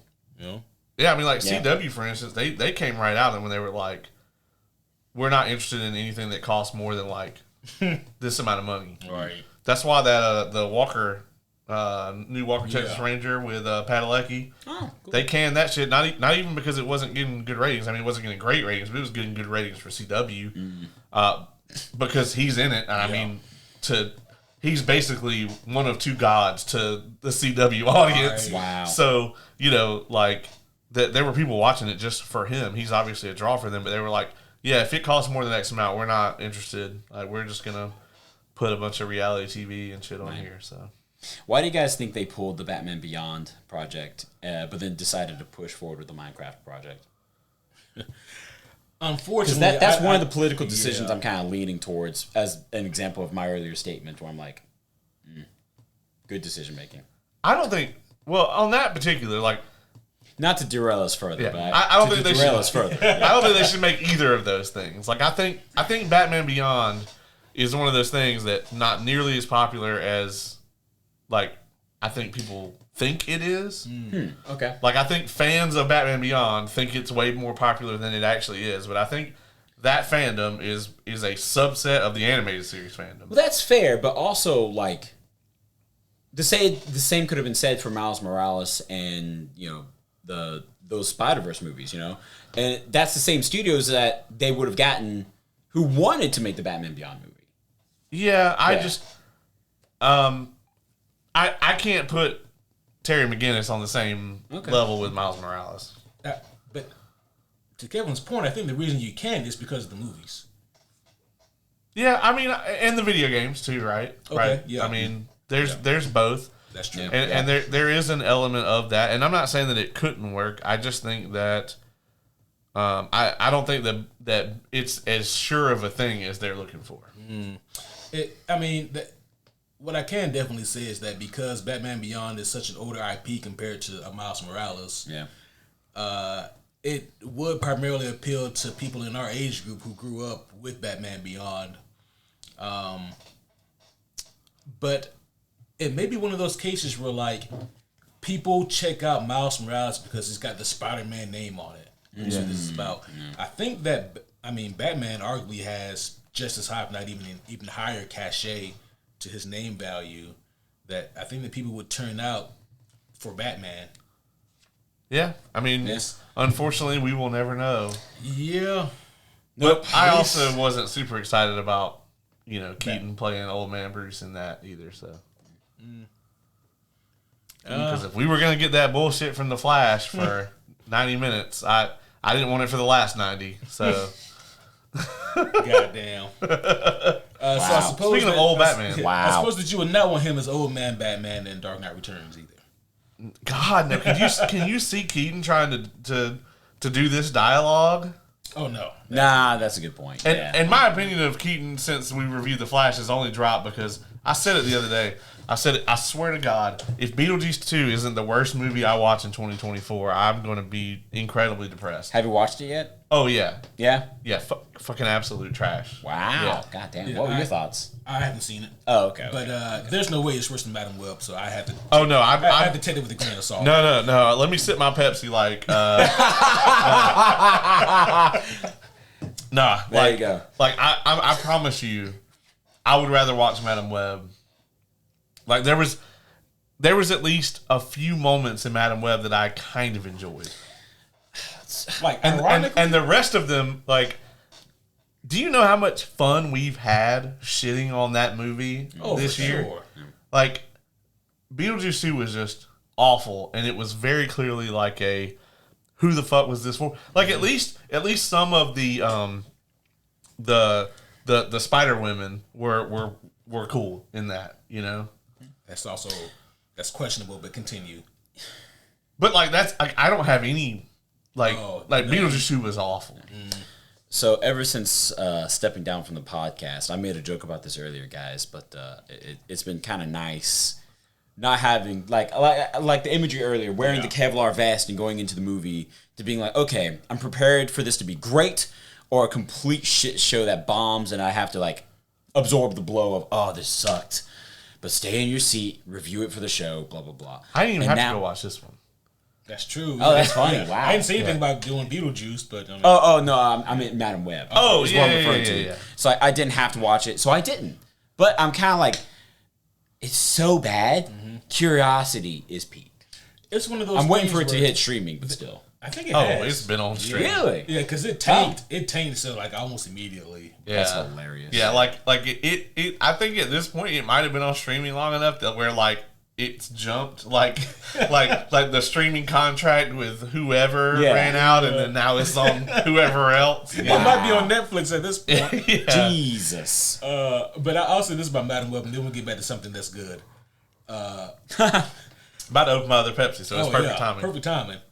But the thing about Madam Web is that Kevin, you might actually enjoy it in like a hilariously ironic type sense. Right. Oh, I was about to say like, God damn, I'm insulted. I thought you liked me here. But okay, ironic sense, I'll take that. Yeah. Because that's true. It's like, and it's when the movie is trying to take itself seriously, which is most of it, that I'm like, this is just fucking ridiculous.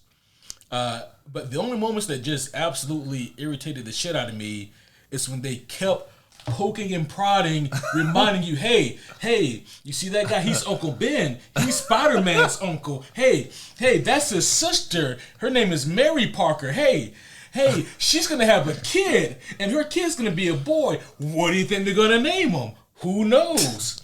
And This was Dora the Explorer shit. And of course, can you find the baby?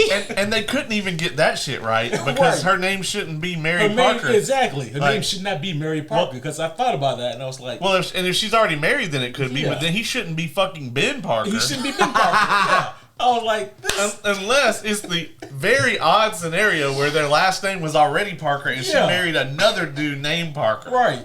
But we know... So her name in the movie was Mary Parker. Yeah. But they literally have a scene where she's like, they want to go around the room and guess what the baby's name is going to be. And then they do it again because Madam Web has like the precog census, so you have to sit through that scene twice. Yeah. Yeah. Somebody left that in the script and thought it'd be a good idea. Anyway, you can check out our review of Madam Web. Good plug. Yeah. All right, but yeah, let's go back to something we like. Back to something we like here. Yeah. So Bruce Wayne is back as Batman now. He's kicking all kinds of ass. He does a lot in like one night. Hell yeah. Oh yeah. And he pays the price for it like the next day. Yeah. You know, he picks up a full shift his first night back on the job. Right. Yeah. But it's incredible as hell, and he inspires a young lady by the name of Carrie Kelly. Woo. She sees Batman and she's like, I want to do that. She's my second favorite Robin. She's great. Yeah. Nice. I really like Carrie, and I wish we could see her in more things. Unfortunately, she only exists within like this little pocket universe. Maybe it's for the best, because if she did exist in like canon DC, she'd be like super traumatized by now. You know, none of the Robins get off free. You know, they really don't. Well, I mean, Dick was Dick got off. Cheap blow. But yeah, he seems to like have been the guy who came out the most on top. That's true. If you read any of his comments, he definitely gets off. I believe it. Starfire? Oh yeah. Barbara Gordon. Anyone with if you are a female with red hair, I suggest. Well, unless you want to get your back blown out by Dick Grayson, then by all means. But if you don't, stay away from Dick Grayson. Well, it seems to be a popular activity in the DC universe. Yes. If they ever do another like Marvel DC, crossover event, they should have all these iconic battles and shit. Oh, he's gonna fuck Mary Jane. Yeah, that's gonna be that's for sure. No. Yep.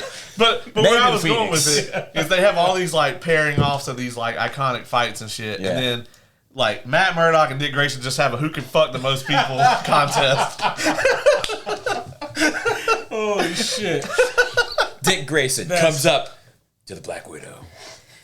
Oh yeah. He's fucking. And the crazy thing about that is Matt is fuck Black Widow, and so at that point it's just like one-upsmanship. Yeah. I could just Natasha's gonna be like, so you started this contest with Matt, and Dick Grayson's gonna be like, he's fucking blind. How bad can it be? She's gonna be like, oh no, you got to get to work. Yeah. He's behind on the scoreboard. Yeah. Do you know where he is right now? No. He's probably getting some pussy. Yeah. Wow. Oh shit! I'm trying to think about what female character in Daredevil hasn't he fucked? And I'm like, that's a short list of people. Yeah, that's right. Think about it. Like Typhoid Mary, I'm pretty sure he fucked her. Yeah. Electra, obviously. Karen Page, obviously. Yeah. He was married to another blonde girl, and I really wanted them to work out. It didn't, but obviously they fucked a lot. Oh, Echo, he fucked her.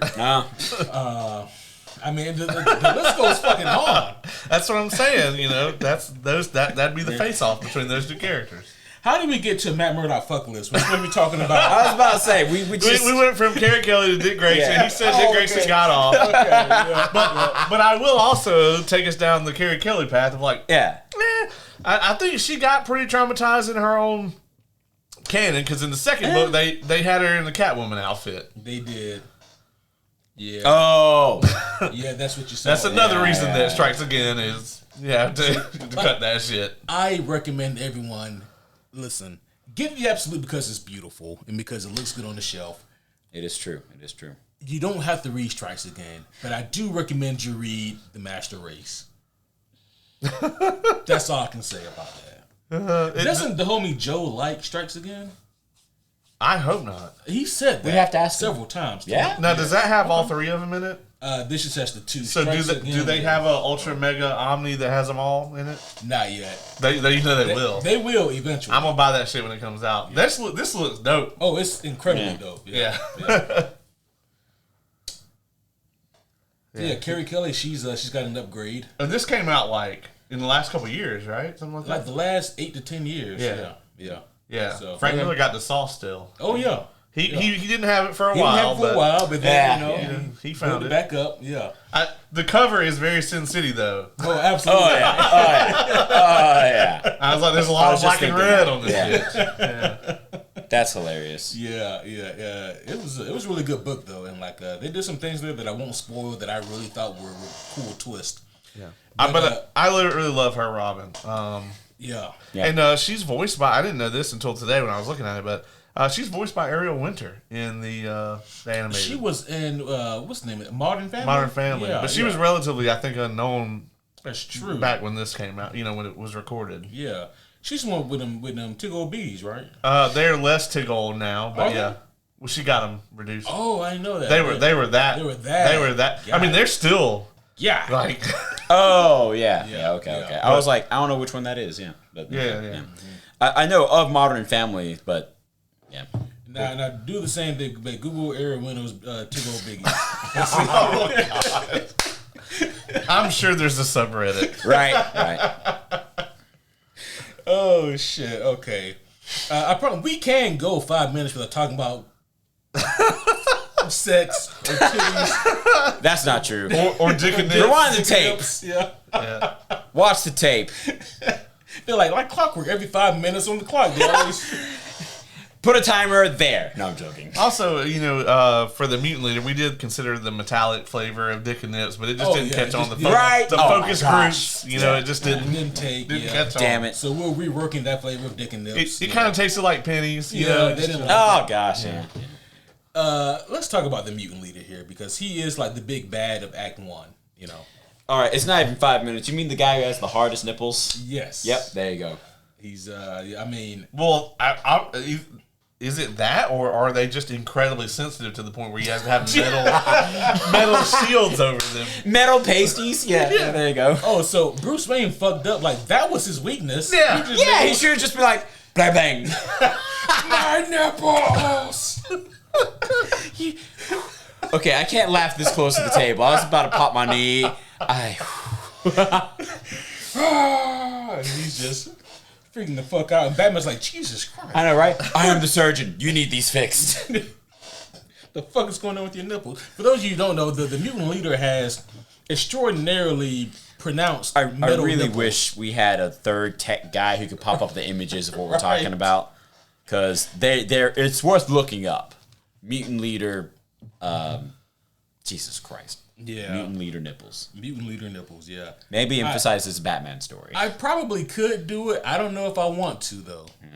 But yeah, he's got some pronounced ass nipples. This dude was terrifying, though. He is. Yeah, I mean, they're yeah. I mean, and then I was joking with Q about this, but this guy was so dedicated to the bit that he filed down his teeth to where they are all sharp like canines, like a shark's teeth in a human mouth. He took a file to do that.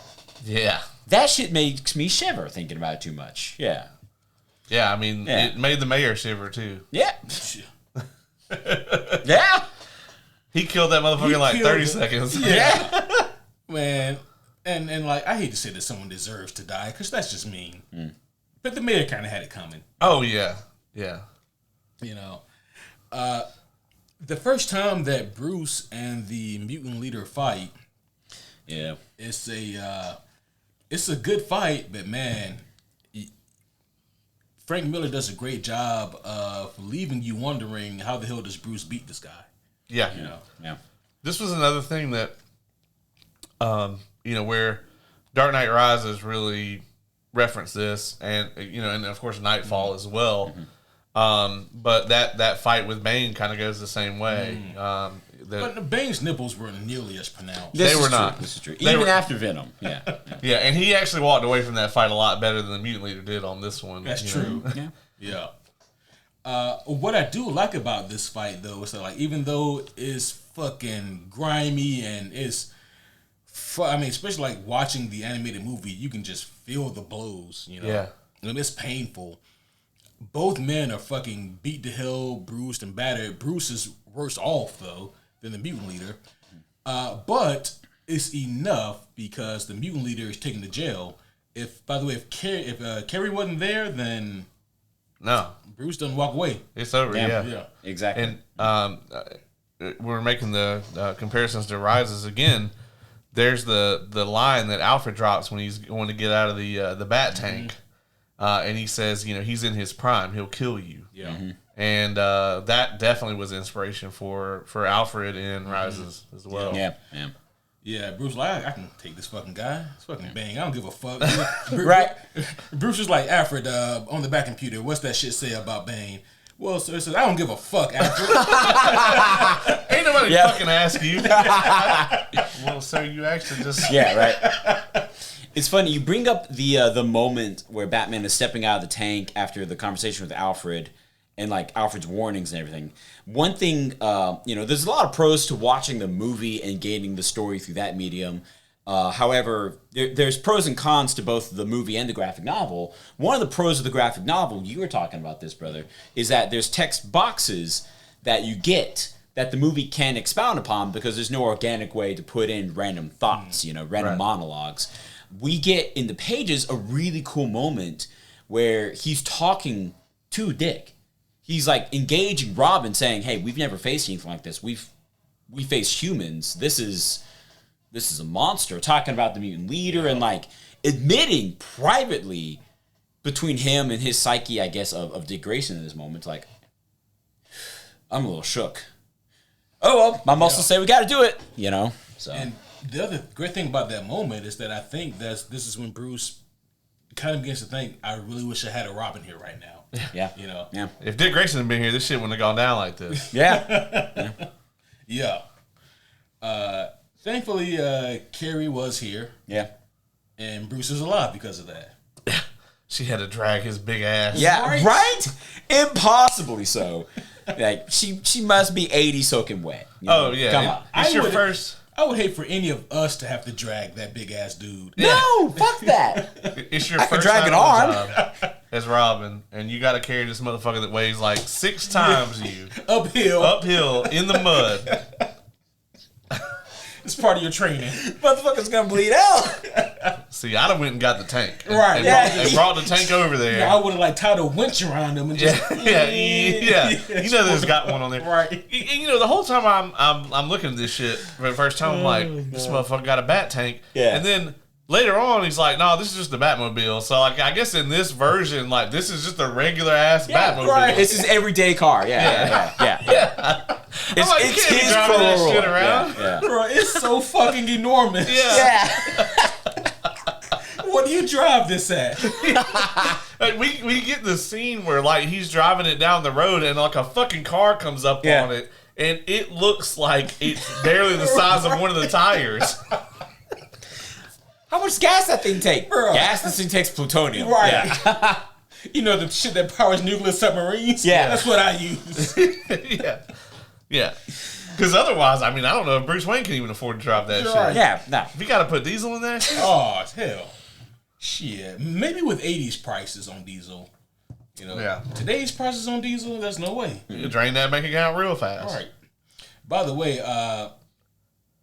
I assume, and I could be wrong with this, but I assume that this story takes place in 86. That we just have a Bruce Wayne who has aged naturally over the years. Yeah. That tracks to me. The future or whatever that this takes place in is so weird. It very much is. But I do like how he kind of created, like, this feature has its own like slang and everything. That's a really nice touch on it. It is because he didn't have to do that shit. And again, like I also really like the social commentary satire that's going on all throughout in the background. Yeah. Oh, absolutely. And it's like that shit is funny today, right? Yeah. And it's just really really cool how that happens. But the reason I bring up like the day is because I think I figured out damn near the exact day that some of this takes place on. Huh. Do tell. I was able to do this by extrapolating information, you see. No, hey, don't you dare. It was during the Two-Face segment when Batman is talking to Jim Gordon, and they're trying to figure out where he's going to be and what Two-Face is going to do. And they say, well, tomorrow is the 2nd and it's Tuesday, so we know that he's going to do something. It's Two-Face.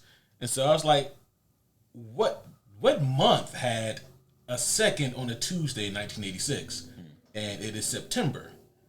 December also had a 2nd, but they talk about the heat wave going on in Gotham, so it had to have been September. Also, there's a 3-month time jump in this book, and it is winter. Oh, well. So, had to have been September. You only get that kind of stuff here, folks. That's science. Science. And math. Called Detective Comics for a reason, I suppose. You're one of those. There you go. Yeah. Go to bed. My bed is so far from It's so far from I do want to talk really quickly about the second fight between the mutant leader, because this fight, not only is the fight itself really cool and gruesome, but like the setup is too, because the mutant leader is in jail. Right. Yeah. And Commissioner Gordon is literally at this point hours away from stepping down as commissioner. And he does Batman one final favor before he steps away, and that is releasing the mutant leader. And the mutant leader is released and led to this mud pit area. Then that's where Batman fights him at. And like the reason that's so cool to me is because Batman had to prove it to himself that I can beat this motherfucker. Yeah. Here it is. Okay, I just found it in the pages, like where he's like walks up, has a short phrasing conversation, walks away, gates open. Yep. Gates open. And mutant leader, he's led out, and I do love that Batman sucker punches the shit out of him to start the fight. You know. Yeah. But throughout this, you do get to read Bruce's inner dialogue here, and it's part of it here that I really dig. And he says, my mistake was to try to match his savagery, to fight like a young man. So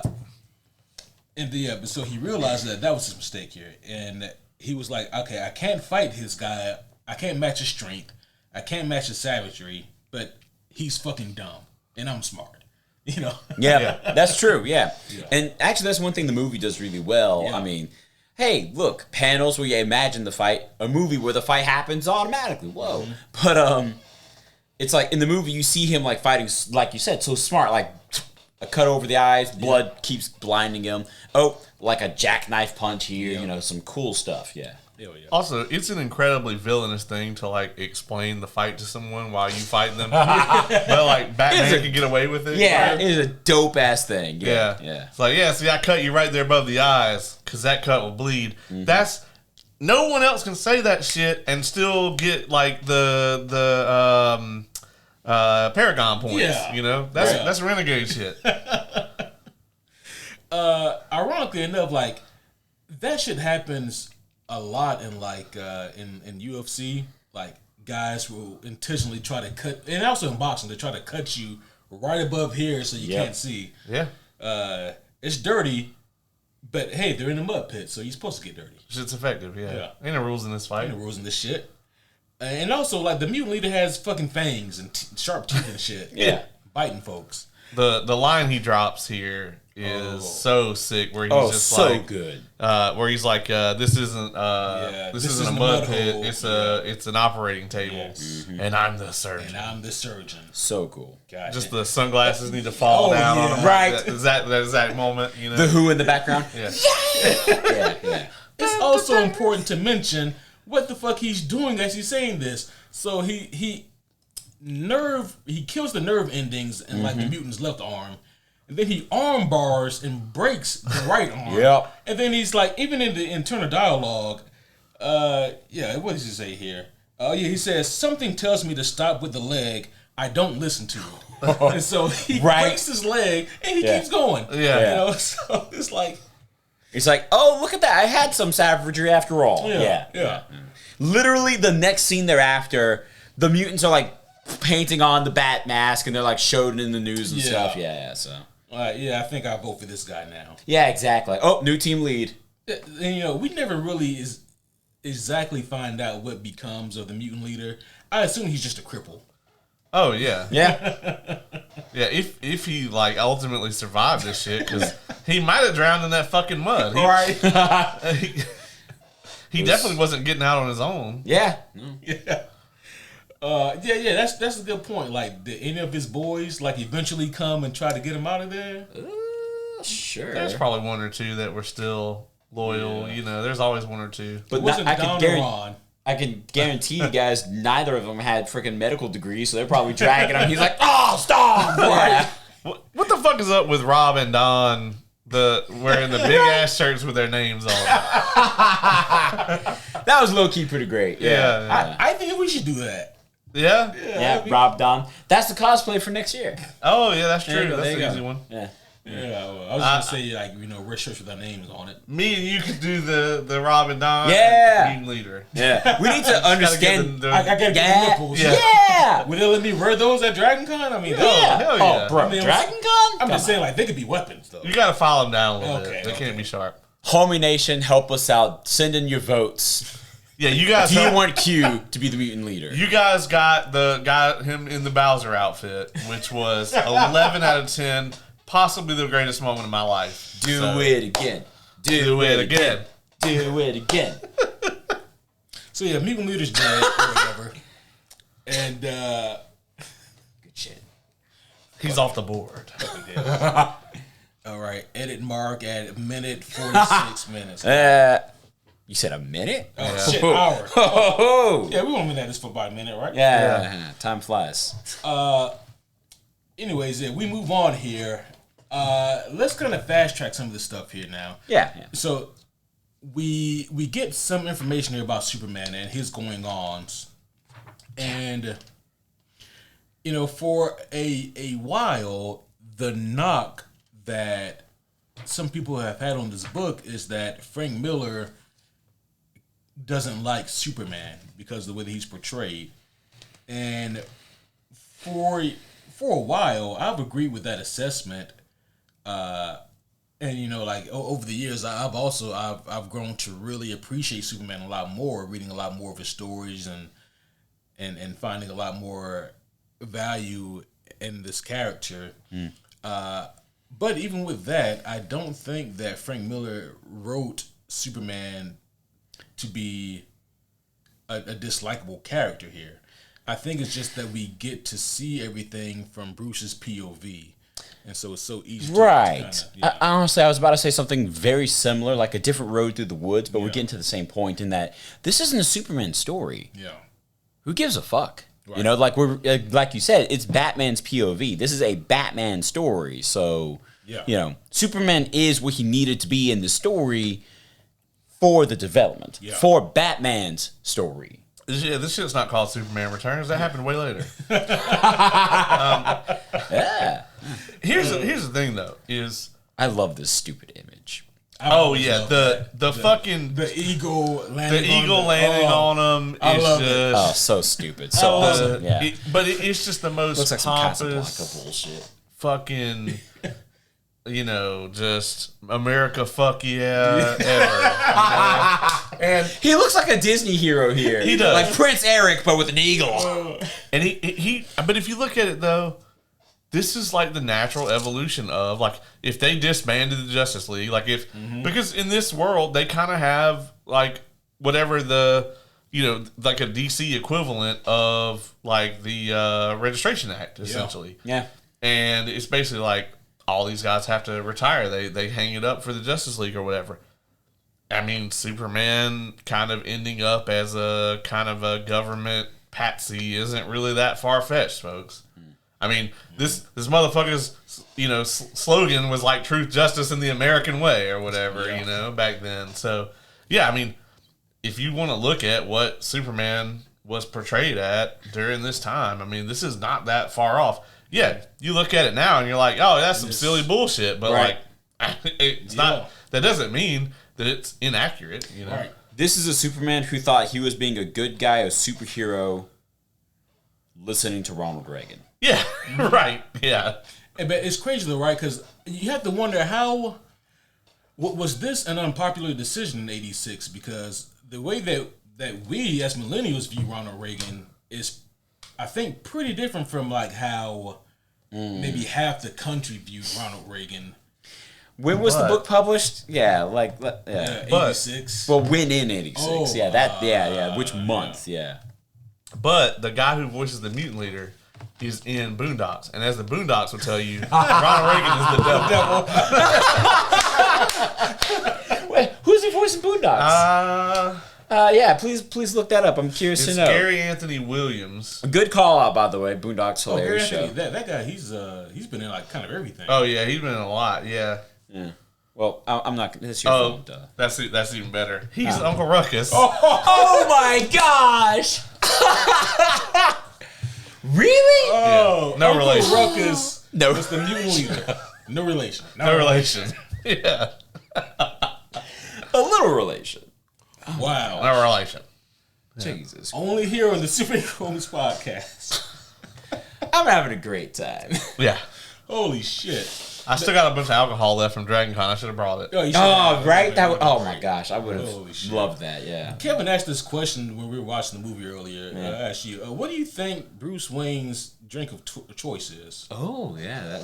Good for calling out that. Yeah. I think that he's a Scotch. I was going to say that he's a Scotch guy. Because, like, if you're going to drink the most expensive shit imaginable, I'm pretty sure that Scotch is like I think when like the other alcohols cap out, I think Scotch continues to right, yeah.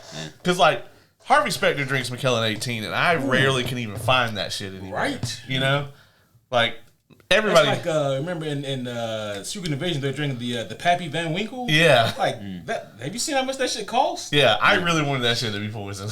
I wanted it to be poisoned so bad because they spend like 10 minutes of Nick Fury convincing them that it's not fucking poison. I wanted him to just drink that shit and keel over and die. Oh man, I just assumed that it's dark. Oddly enough, the scene earlier in the book when he's drinking a lot, dark red. Yeah. That was a good answer, by the way. Scotch. Yeah. That was lifted and put in I think BVS, or was it Snyder Cut? That's comical. Yeah. Yeah. It was the scene of all the things to pull from the pages. Yeah. No, I mean I think I've always dug it because it shows. Well, no, it's cool, but it's like you could have pulled more from the pages. I'm trying to remember Batfleck drinking. Yeah, because Alfred actually he says like the same line that he says in the book, where it's like, well, hopefully if there's more heirs to the Wayne name, they'll have more to inherit than an empty wine cellar. Oh yeah. I mean, he definitely seems like a. I could totally see him being a wine type of guy. Yeah. Because that is a lot easier to fake. Yeah. Like you can always just put some fucking grape juice in a glass, true. And unless nobody's gonna be going around like, oh, what do you got in your cup? Right. So like that's a way for you to, for him to keep a cool head and still drink at the party and look like he's got an apple juice on the rocks to fake some scotch. Yeah, he's just acting fucked up. Yeah. According to Commissioner Gordon, it was ginger ale that he used to do to pretend it was champagne. Oh right, yeah. That's smart actually. Yeah. Neato. But yeah, the Superman stuff here in this book, I think that if you were to view, if we got like this exact same story from Superman's POV, I think that Superman definitely looks in better light. You know, he doesn't. And even like the pump, I wouldn't be surprised if an eagle didn't really land on his arm. I wouldn't be surprised if Bruce is like, this motherfucker. Right. Right. Yeah, if this story was written from Superman's POV, he'd be like, and then I put my leg up on the rock, and an eagle landed directly on my arm. Anyway, I had a stern talking with Bruce. Yeah. Now, from Superman's POV, it'd be like, hey, man, Bruce, like, I'm worried about you, man. We should be talking. Bruce said, fuck you, Clark. Watch me ride this horse better than you. Yeah. So what I'm getting at is, we may never know exactly what happened between these two. I love their talk here. Yeah. Yeah. Because all of it's just between the lines. Right. You know?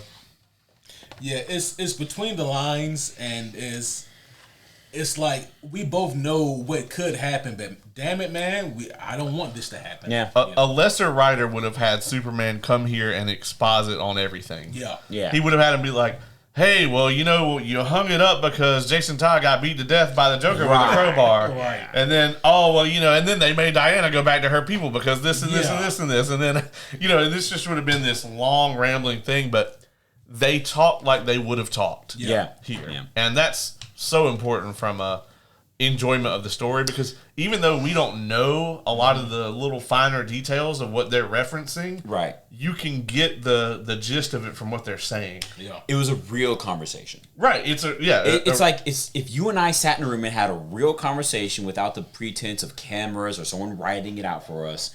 It's not like it didn't feel scripted at all. Right. Yeah. So fucking good. Yeah, the dialogue was tremendous. And that's why I can't stand so many TV shows. Yeah.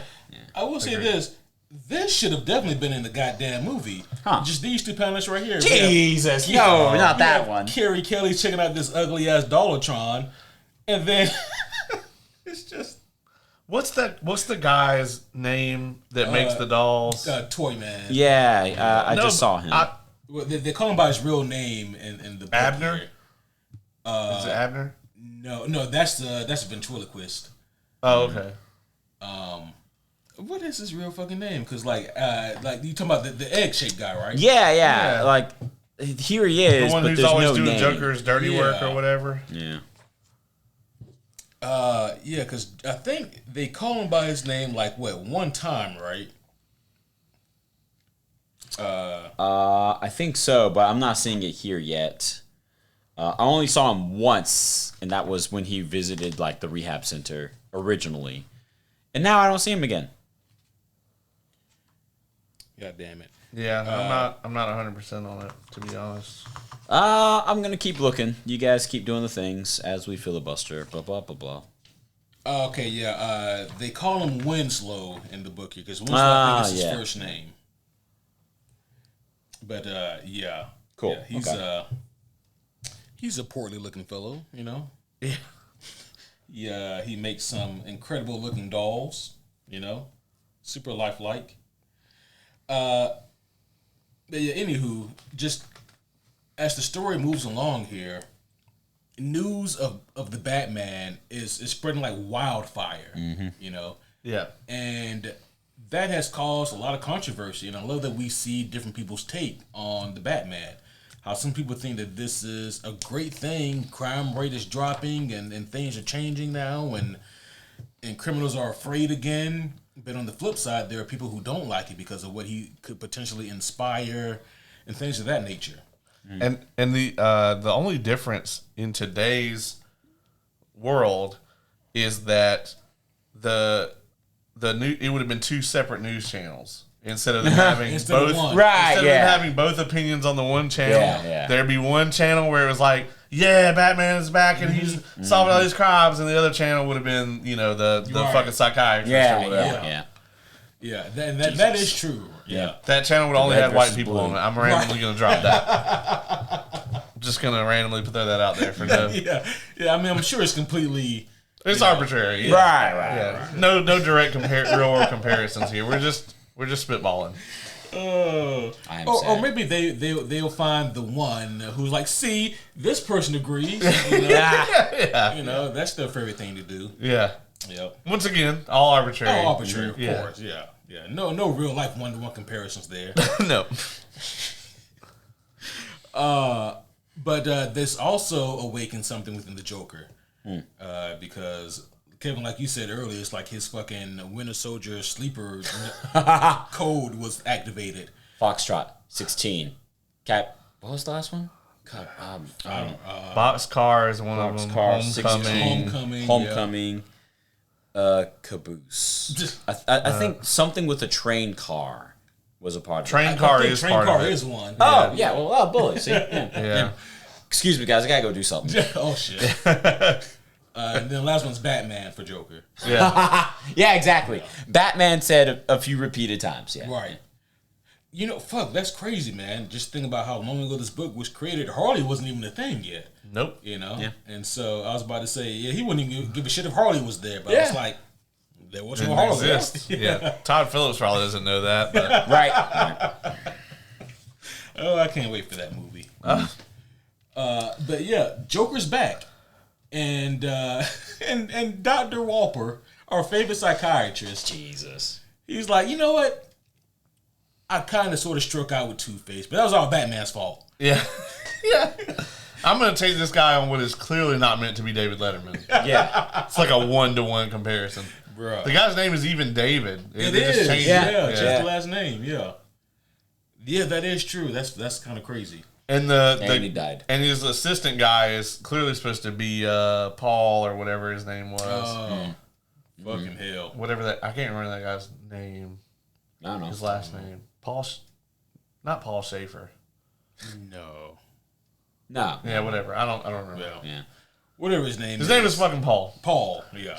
His name was Robert Paulson. Yeah, you beat me to it. But this is clearly meant to be David Letterman. And that did exist in 86. It did, Yeah. yeah. So. Yeah, that motherfucker's been around forever. Oh, yeah. Yeah. So, I don't know why anyone would approve the Joker to be... But then I think about it, I'm like, okay, let's say that someone like Dahmer was still alive. Oh, yeah. Okay. Yeah. And he'd just been chilling in prison past 10 years. Quiet. Radio silence from him. I can see a world where they... Oh, yeah. Oh, yeah. Easily. Yeah. What's the chick that killed her mom? This, Hulu, you're talking about? Oh, Like, did she have the show on Hulu? Yeah. Gypsy Rose? Yeah. I mean... Yeah. Oh, yeah. Like... You look at her like celebrity status when she got out of prison or whatever. I mean, even to like right now, I mean, she committed a fucking heinous ass crime. Yeah. Did she have reason to do it? Yeah. Sure, but she still fucking killed someone or Right. arranged for them to be killed. Yeah. I mean, Exactly. and is only out of jail because she threw the other motherfucker way under the bus. Yeah. He got drug addicted. He got thrown under the Frank Miller Batmobile. Oh, fuck. God damn. Shit. He's still underneath it then, because that motherfucker's big as hell. Yeah. And you get it because it's justice, you know? Justice. Yeah. And so, All right. Wow. So you had me there until the end. All right. No, Batman drives Oh, okay, it, yeah, right? yeah, And he's justice. So moving And the on. justice system. Oh, boy. Welcome back to the show, I'm not sure if the show missed me, but sure, boy, do I sure miss it. Yeah. He misses you, for Yeah. sure. He has to deal with me all the time now. Yeah. But Well, someone not, had to take over the angry energy, you know? not having you both him together, I'm like, maybe I should just close the door. He's like, probably. 500 episodes is a good run. The problem with that, though, is that you'll eventually have your own Dark Knight Returns. And that's going to be when we come back in, too. I didn't know. Which one of y'all is Ollie and which one of y'all is Superman, then? Neither. Yeah. I Okay, like both my arms. Which one of y'all is Carrie? We're rock, paper, scissors for that, I guess. Yeah, that's good. That's good. We're both, I mean, you know. One of us has to be the antithesis sometimes, so one of us has to be Joker sometimes. Oh, Yeah. fucking That's hell. true, yeah. Or I could use Commissioner Gordon. Yeah. That's a good. I'd much rather be Gordon. Okay. Yeah. Oh, what about an Alfred? I need an Alfred. I could be Alfred. Okay. If you'll be a Gordon. You're too young. You're the youngest That's person true. here. All right, technicalities. Trying to give me some sagely advice. I'm like, I was there when you heard I'm that. sage as fuck, boy. Yeah. And actually, in my defense, you didn't know that. I didn't. Yeah. This is a very recent discovery. Yeah. folks. Yeah. Hilarious. Oh shit. It didn't make the Dragon Con review, but it did happen. Yeah, it did happen. Oh man. Well, Joker's back. He goes on not David Letterman. and I David love Post. I love that the first thing he does is he breaks a ceramic coffee mug and slices the throat of that goddamn psychiatrist. Yep.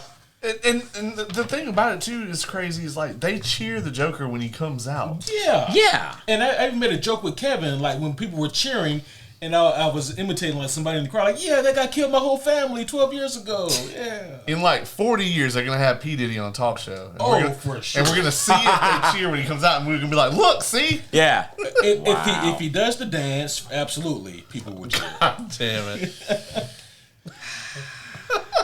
100% people are gonna cheer that. Jesus. But yeah, so the shit with Joker here is pretty fucking intense because, like we said earlier, it's kind of evident that he wants like one big last hurrah, especially when he gets hit in the face. Batman hits this motherfucker everywhere with these batarangs. Oh yeah. Yeah. I love the shit with the mug though, like you were talking about. Yeah. I like how he's like, "Do the guests get to keep these?" Yeah. Right. And then after he slices his fucking throat, he's like, "Well, as long as you won't miss it." Right? Yeah. Oh shit. I also love the scene where everyone's trying to claw their way out, Yeah. And, That was gruesome. and the David poster man is he's just like he's trying to hold his breath or whatever, and that fucking creepy ass thing where he's just like, breathe, David, Right. fucking. Because what do you do at that point? I mean, you got no option. No. You accept that slow, painful death. Yeah. And yeah, that's one thing the movie did so well. That Yeah. whole scene was just gruesome to watch. Yeah. I mean, Michael Emerson chews the scenery from the moment that the character wakes up. You kind of like forget about everything else as soon as the Joker shows up. Right. Yeah. So the Joker, he does flee to a theme park with Toy Man and his creepy ass dolls. Yeah. And it's there that they begin to. I wonder, like, if Batman didn't show up there, was Joker just gonna, just keep handing out candy and shit? Probably. Well, no. They were gonna have the kids, the dolls, fucking like kill all those people. Yeah. That's. I wonder because like they sent the dolls up to kill the people when Batman showed up. Yeah. Like they just kind of stalled there. In Well, the meantime. I feel like young Joker would have had the cotton candy laced with something, and like that would have been like a cool backup plan. But he's like, oh no, Batman showed up. Never mind. Well, Joker intentionally left the cotton candy in Selena's apartment right. to draw Batman. He knew Batman was Exactly. going to come. Oh yeah. Yeah. And that shit worked. Yeah. Batman arrived, and goddamn, yeah, Joker killed so many people. Oh, yeah. Selena Kyle is lucky as fuck to be alive because yeah. I for sure thought Joker was going to kill her. Yeah. But him putting her in the fucking Wonder Woman costume or whatever just to fuck with Batman, Batman was tremendous. It was great, right? And then and Joker knew that wasn't gonna work, but he left the lipstick on her, so if they had a moment, which they did have a moment, then maybe Yeah. But Joker also knew that shit wasn't gonna work. Oh yeah. Yeah. Yeah, this whole amusement park scene is incredible to me. There's Toy Man getting decapitated. Good times for him. I mean, Yeah. Right. Jack Nicholson had to have pulled inspiration for the '89 Joker from Yeah. this. Yeah. I can see that. Yeah. 100%. Yeah. Like some of the way that Nicholson delivers some of those lines does remind me a lot of this. Yeah, and not to mention, like, they do the whole gas thing with the parade and all Oh, that. yeah. Oh yeah. Yeah. Yeah. That's true. A lot of that, imagery, you could pull it right from. That's true. Oh yeah. Easily. Yeah. But now, like, when you read this or watch it, you think about it in the other direction. Yeah. You know? Yeah. But it's crazy to think, once again, there was no animated series then. There was no Batman 89 then. So, right. Like, Mark Hamill also, drew some inspiration from this, I'm sure. Oh, yeah. Because that motherfucker read the comics. Oh, yeah. sure. Oh, yeah. For sure. Hands down. Yeah. What you guys think about, like, the Joker's ending here? I love it. Same. I can only imagine, like, the mental depravity one would require to snap their own neck. Right. Like, how the fuck force does that require? Right. Regardless of, my body's telling me I shouldn't do this. I mean, Heath Ledger's Joker, while very much its own thing, like, you could totally see that version of the Joker doing something like this. Yep. Because his one thing, like, once he finds out that Batman's got this no-killing rule, his, like, sole purpose is to see, can I push him? Yeah. Can I make him do it? And you could totally see that inspiration from him right here. Because, like, in these final panels, man, the Joker is just completely batshit insane. Like, he's full tilt, And I just want to take this moment to say this, right? There's a lot of there's a lot of different groups and people who feel like, yeah, that's why the Joker wouldn't survive if he was in Punisher's rogue gallery, if he was in this character's rogue gallery. And I'm like, he'd be fine because he doesn't play. Because he can adapt. Yeah, he adapts. Yeah, he adapts to what you are. So, like, if he finds you amusing, that's good for you. If he does not find you amusing, that's very bad for you. I mean, as long as he wasn't in, like, Homelander's rogue gallery. Oh, gosh, yeah. Fucking yeah. Because he'd show up with that laugh and shit, and Homelander would laser him in half. Nope. He'd be like, that guy, right? Yeah, well, if he's in another villain's rogue gallery, then that's different. Yeah, that's true. Yeah. Well, I'm trying to think if there's a superhero that would just be done with him. But there really isn't, right? Because, like, kind of you gave the Punisher as an example. But, like, I guess if he was Black Adam's a villain, despite the movie. Yeah. But if he was in that rogue gallery, he's fucked. Oh, yeah. Maybe like a fresh black suit Spider-Man who's like, no, I'm fed up with this. I'm done with this. A black suit Spider-Man.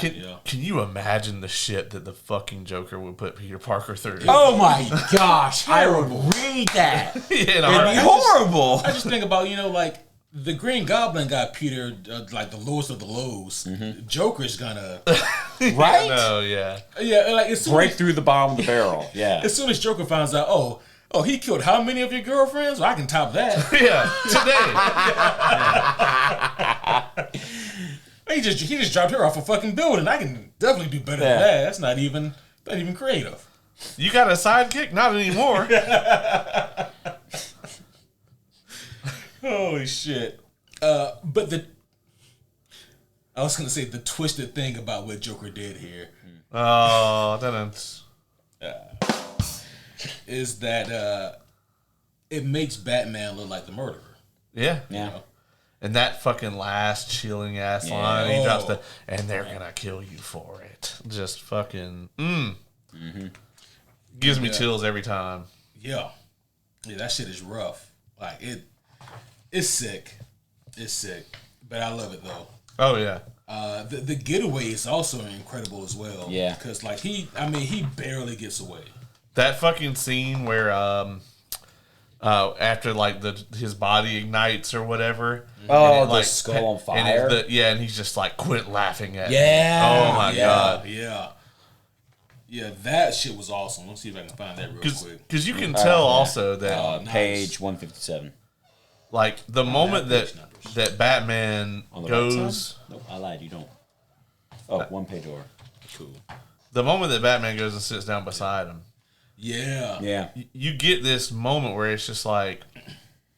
Yeah, Batman blames himself for not doing this sooner, right? Because he's finally gotten to the conclusion that, like, you know what? I really shouldn't kill anyone, but if I'm going to make an exception, motherfucker, like, it's you, He's just like, every last one of them that you killed after, like, the first one, those are on me, Yeah. And you also get this sense, like, now that the Joker is truly gone, it's like Batman kind of lost a bit of his purpose also at this moment. Yeah, because those two have been so tied for, at this point, decades, you know? Yeah. And so, I mean, to have that part of you be gone, partly relief, sure, but part of it is like, I ain't got a job no more, you know? Yeah. Like, Yeah. I mean, Joker openly admitted, like, oh, no, I can't kill you. You're too much fun. Yeah. But, like, this is essential to Bruce as well. Mm-hmm. And that's the thing. Is like, he wouldn't admit that to himself. Because then all those people's deaths really are on his hands. Right. One comment I think I shared while we were watching the movie, it's really interesting that Frank decided to write this quiet and quick moment into the story. It really showcases, one, like the level of leniency these two had with each other because they needed each other to a degree. Like, they balanced and tied and constantly combated, gave each other purpose. But then in this moment, it really showcases, like, Batman's psyche and how, Joker was a super broken up dude. So was Batman. Yeah. Even in this moment, he's like, stop laughing. You know? Yeah. And all he is a flaming skull. Flaming skull, yeah. But he's eternally laughing in that position, even in cremation. Yeah. And you got to know, like, Bruce hears that laugh all the time. Oh my gosh, yeah. Like, I can't remember which page it was. Again, more text boxes we missed in the movie, but it's like the nights I've spent without sleep, dreaming, theoretically having all these ideas of how I can do it. I can fix you with my hands. Yeah. Great moment. And in fact, they made it a line in the movie. Mm-hmm. Yeah. So there's nothing about Joker I can't fix. Yeah. With my hands.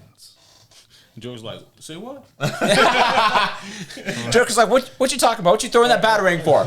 Oh my fucking eye! that moment just. Are you fucking crazy? Yeah, so that was awesome. So good. So good. When the Joker says that to you, Yeah. He's like, I thought we were just fucking around here. Right. Like, we ain't gonna warm up or nothing. We're going straight to this. Ow.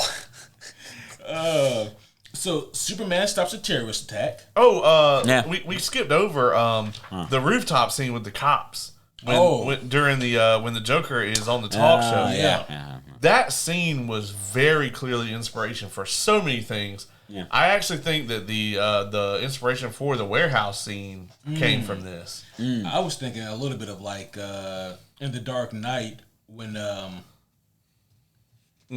he strings all those cops together, like when they're and like when the SWAT team shows up. Yeah. Also, huge inspiration from this. Yeah, for sure. And another one would be when him and Catwoman have their scene in Rises. That like kind of extended fight scene where they're on the rooftop or whatever. Yeah. And he actually does, I think, use the smoke in that scene too. I think he does. And then that one guy takes a bump for no reason. Yeah.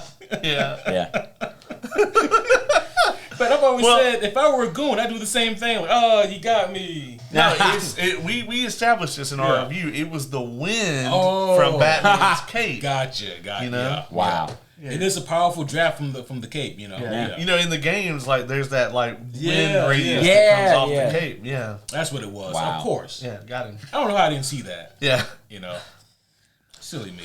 He dodged so hard. If you're the Russians and you're trying to do like, I'm sorry, Russians. If you're anyone and you're trying to perform a terrorist attack. We're about to get some angry letters. Wait, I won't be able to read them. They'd be Russian. Okay, comments.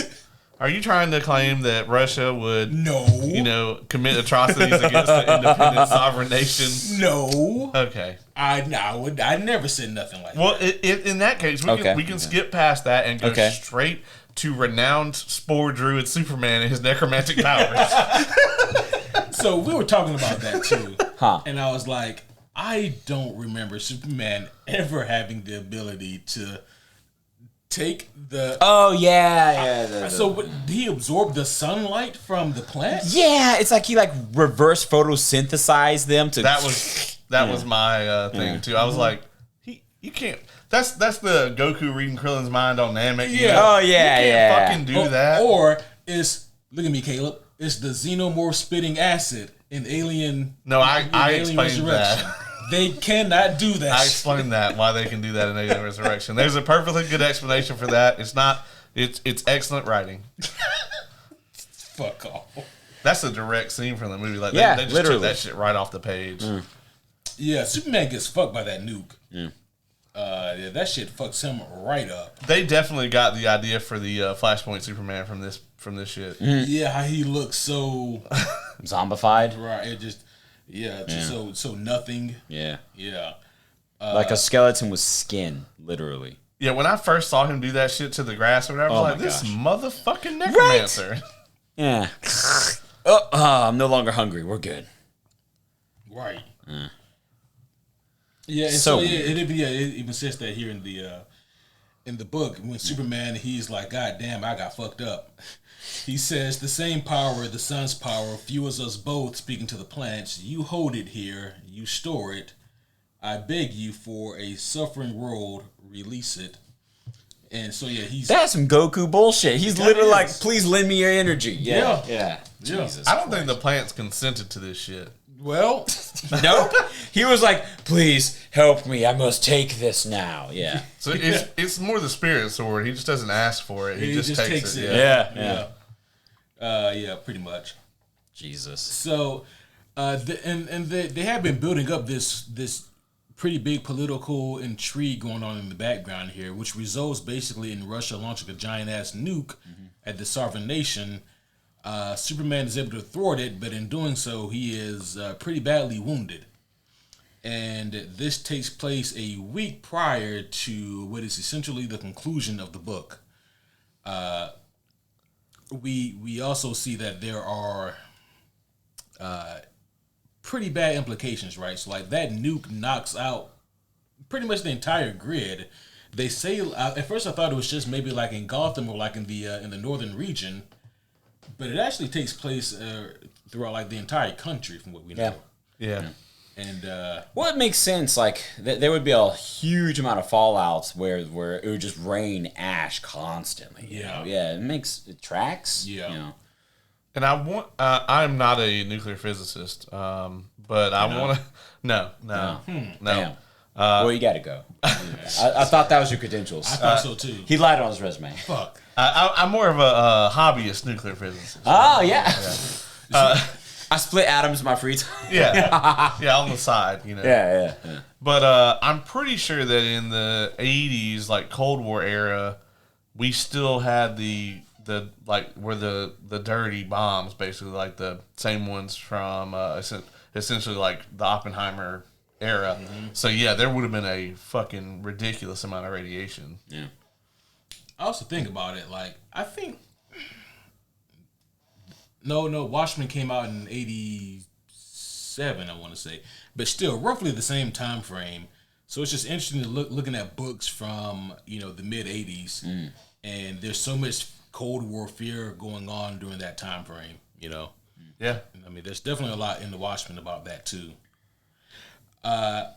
But, yeah, so the power grid across the nation, the United States, that is pretty spotty at best.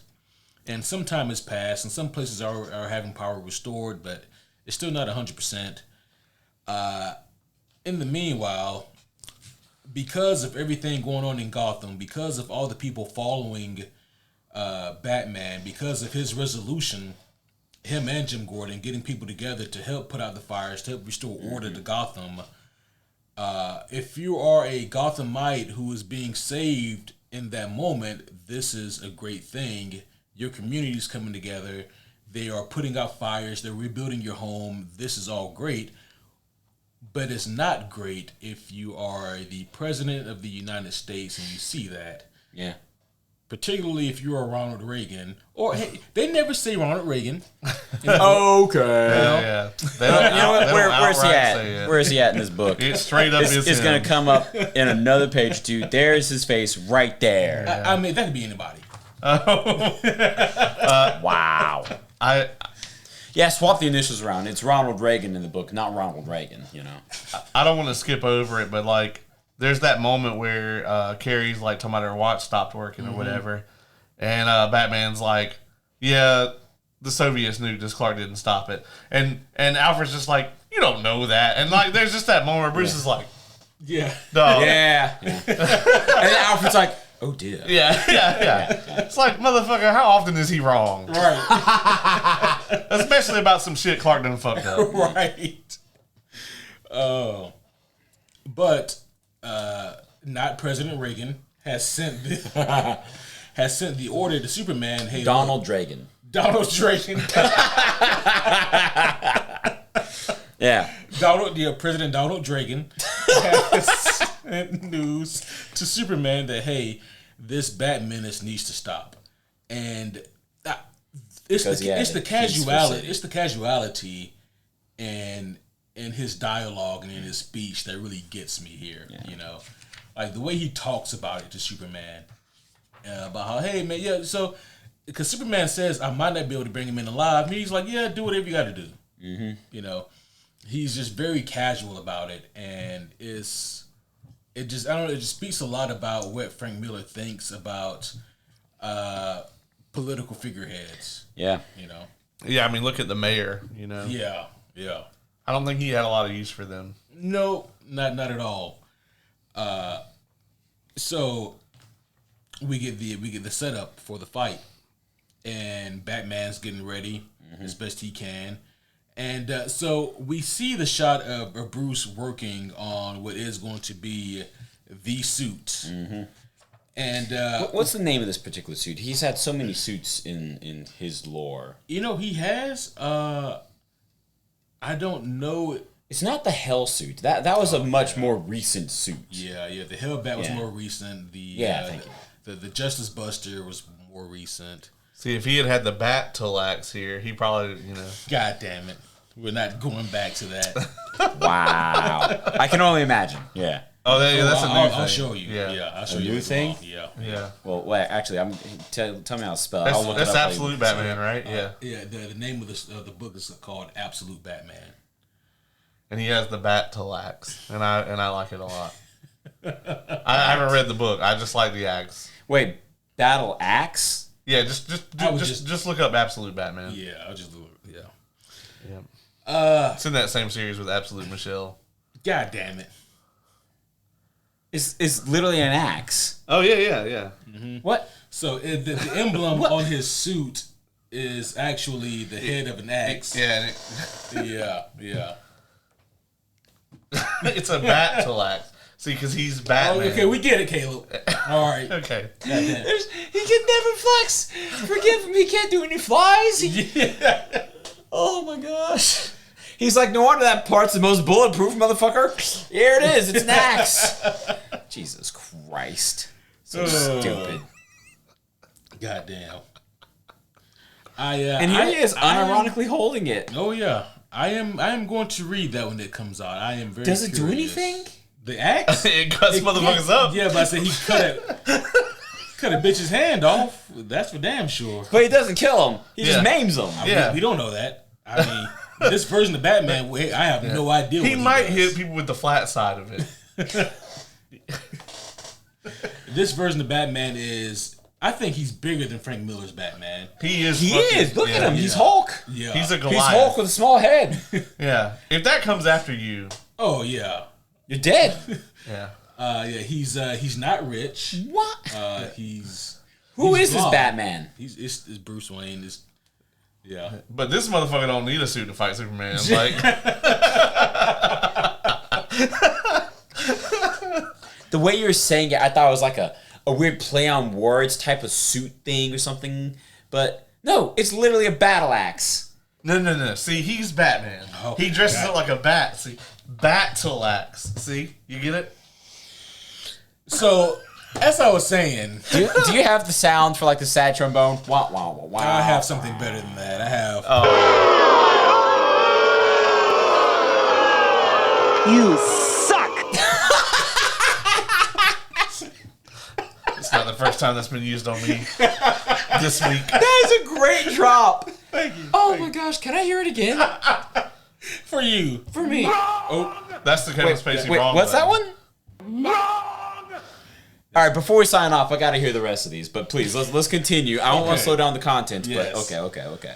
That's fucking Oh. Yeah, I fought for that button for years. He did. And the homie committee finally put it through. good. I want the button. I want to make a sound for the button. Before you leave here, we'll bake you a sound button. Goddamn right. Go to bed.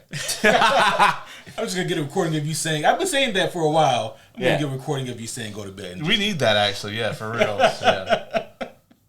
You heard it here, boys, Goddamn. and girls, and ladies and gentlemen. Because Oz be stealing your catchphrase when you're not here. So. Oh, I noticed. I noticed. God damn it. That's okay. I love him. He's a good brother, too, so. Yeah. The thing about the thing about Bruce here with this mech suit, we see him working on it. We don't see him making it. He's had this in the tuck. Yeah. Oh, yeah. Yeah. He's Batman. He's been thinking about this shit, Right. too. Yeah. Like I got a feeling that he's like, I shouldn't make this, but then he's like, that's the one time on the Watchtower when fucking Clark ate all the chicken. He's like, Motherfucker knew I bought it. like 10 years ago, he's like, man, I'm going to retire. Guess I never needed that Superman killer suit. Cuts the lights off, you know? Yeah. Yeah. Now he's like, oh. You know, when they were having that initial conversation in the field or whatever, and Clark's like, yeah, somebody's going to send me to shut you down. He's like, they can try, bitch. Yeah. May the best man win. He knew he had that suit already. Yeah. Oh yeah, you're right. And the other thing about it is, I was joking with Kevin about this. Superman says where, and Batman looks up and says Crime Alley.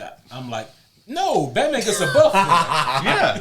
Right? Yeah, there it is right there. Yeah, he gets a trauma buff. Right. You know he's got prep time. You don't give him prep time. Oh, yeah. No. Yeah, that's the first mistake. It's just not attacking him right there. Right. You know, you tried to do this like the super honorable way. Yep. You fucked up there, Clark. If Clark had just rolled up on him randomly, it would have been over in seconds. Yeah. Agreed. Yeah. For sure. Even post-nuclear blast Clark. Yeah. And that is something to keep in mind, right? So this is still a weakened Superman because of the blast he took from the nuke and the fact that there hasn't been a whole lot of sunlight because of the weather patterns and the nuclear fallout. Yeah. So he's not that 100%. It made him old man Superman without the aesthetic of it. Right. Yeah. Basically. Yeah. And so now we get the showdown. And I thought that this fight and everything about it was absolutely incredible. Like, Batman fought such a strategic plan, you know, from having the missile shoot at Clark to having the Batmobile go after him, which didn't have Bruce in it, you know. Yeah. Just a distraction. And the comments I made while we were watching this, and it's so funny. Donald Dragon sicked his dog on Batman. Right. He commented earlier in the story, oh, we have God on our side, or the next best thing, wanked at the camera, right? Right. He still sent soldiers in. Yeah. He was not confident enough in that dog to take out this guy. Yeah. Old Batman. It's probably that, and it's probably a little bit of how much does Ronald Reagan think Superman... No, Donald Dragon. I'm sorry. Yeah, what did I say? My goodness. Yeah. My goodness. You're about to slander our American president. Whoa, I would never. Donald Drake. They don't pay us enough. Ronald Reagan is the devil. Ronald McDonald here. He probably also feared that what if Batman is able to lure Superman into believing whatever kind of false narrative he spins. Yeah. Yeah. He's like, these two are old pals or whatever. Right. Yeah. You know, what if he doesn't go through with it? Yeah. Because I guarantee you, there's been at least one time where Superman has been like, nah, and what are you gonna do? Yeah. And that is a good question, right? Like, what would you do? Yeah. You know? Not shit. Yeah, not a goddamn thing. You would call Batman. Oh wait. Yeah. You'd call Wonder Woman. Oh wait, Yeah. they don't take calls in Themyscira. Yeah. Yeah. And I just love like the dialogue between these two during this fight. Oh, so good. It is, and Batman, he's just spitting a lot of knowledge here, like a lot of cold hard facts here, You know, and I love the question he asked, like, who do they send after you? You know, Right. Like, because Superman says they just send somebody else. Bitch, who? Yeah. Who the fuck they gonna send? There ain't nobody. Well, I guess we find out in the sequel that fucking Hal Jordan is God mode or whatever. Because isn't he like insane in the second? Not like insane as in like he's crazy, but isn't his like power level like it strikes again? Yeah, I think so. Yeah, I think Hal Jordan's like fucking God mode Green Lantern or whatever. He's back to base level by the time we get to Master Race. Interesting. Yeah. Okay. Yeah. So yeah, they're gonna send Super Hal. He's like, bitch, I don't work for you. I work for a fucking tiny blue man. Yeah. All right. Work for the Guardians of Oa. All right, y'all don't pay my paychecks. And Bruce is like, and I ain't scared, so you are. Yeah. But this fight is incredible, and like yellow spray paint. And I love seeing Oliver Queen come in and play his part. Yeah. Shooting the kryptonite arrow, and just like the dialogue here that Bruce says throughout all of this is great. Mm-hmm. It's so good. Yeah. You're beginning to get the idea, Clark. This is the end for both of us. This is like in Bruce's inner dialogue there, and I love that. But there's a lot that he says here, but obviously the capstone of it all is, I want you to remember, Clark, in all the years to come, in your most private moments, I want you to remember my hand at your throat. I want you to remember the one man who beat you. Yep. Whew. Such an iconic line. So good. Yes. I mean, this is great. Mm-hmm. And, and at that point, Batman, he collapses. We also have to point out that Alfred has also died at this point as well. Yep. Detonated the mansion. Yep, detonated the mansion, and Alfred, he collapses and dies. And so does Bruce. Or does he? And so at this point, obviously the secret is out. The world now knows that Bruce Wayne was Batman. Yeah. And they hold a funeral for him. And, people come to say their farewells or whatever. And as they are departing, Superman is standing there last with Carrie. And as he walks away, he hears... I'm sorry. During this part of the movie, when Kevin and I were watching it, Superman's walking away all sad, doing like the most solemn part of the movie right here, and I forgot this. And there's about to be the heartbeat. The heart, like as soon as the heartbeat happens and Clark looks up, Kevin farts loudly. How dare you? And it's like that's what triggers Superman to be like, oh, he's still alive. We're just like, I've been holding that in for 2 days. I forgot about that. Thank you. That's good. God damn. Oh man. Oh, but then of course we see that that Clark is very much aware that Bruce is still alive, and but he smiles at that because it's kind of like a knowing thing between those two. And then we see that far underground here that Bruce with Carrie and with all of the former mutant leader people, now like the Bat people, they're all working together now to build something underground. They're working at finding a more effective way to stop crime. So this is more of the ideology of Batman versus the man. And that is where the story ends. Yeah. The Dark Knight Returns. And this is where Kevin starts reading The Dark Knight Strikes Again. Oh, man. 5 minutes later. Yeah. 7 minutes later. Okay, I'm going to bed. Gonna hard pass on. Your Hal Jordan there, yeah. And the Flash. Yeah, gonna hard pass on all Why of does the this. Flash look like he tried to double as a Kingdom Hearts character? Jesus Christ. Motherfuckers got clown shoes for days. Yeah. Oh. It's bad. What I have read of it, I can't remember if I actually finished it or not, but it's it just gets more and more deranged as it goes on. It's something that like I've been trying to will myself to read again because it's been a long time since I've read it too. But no, it's just bad though. It very much has All-Star Batman and Robin vibes. Like, yeah, you could see. Oh yeah, it's like they're two peas in a pod. They are. At least All-Star Batman and Robin, it has like the same value that Madam Web does. You know, it's like you can just hate on it. You know. Yeah, like you can read that book and just laugh at the absurdity of it all. Like, Batman is genuinely a psychopath who needs to be stopped in All-Star Batman and Robin. Someone needs to rescue that poor child. Get Dick Grayson away from this maniac. Yeah. Like, it's, yeah. Well, I think I will say that it's clear that, like, Frank Miller was trying to sort of get in on the, like, how fucked up do you got to be to use a child soldier? You know, but the execution is just not there. It's just terrible. Yeah. Yeah. I also don't think we really want to look at it that way. Yeah. You know? There's also that, you know. Yeah. Like, because where does that lead? Oh, wait. Fucking, it leads here to The Dark Knight Strikes Again. Also, the thing about it is, Dark Knight Returns does not need a sequel.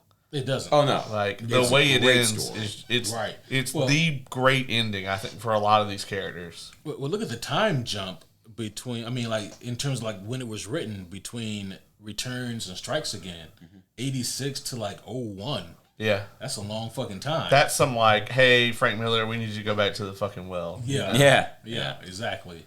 And come to find out, they did not, in fact, need him to go back to the well. You know? When did he write Master Race? That was, like, about 8 to 10 years ago. Something like Yeah, that. like Wow. 2017, 2018, somewhere in there. Muy recent. Okay. Yeah, it's very recent. And then, when did year one come out? A year or two after Returns.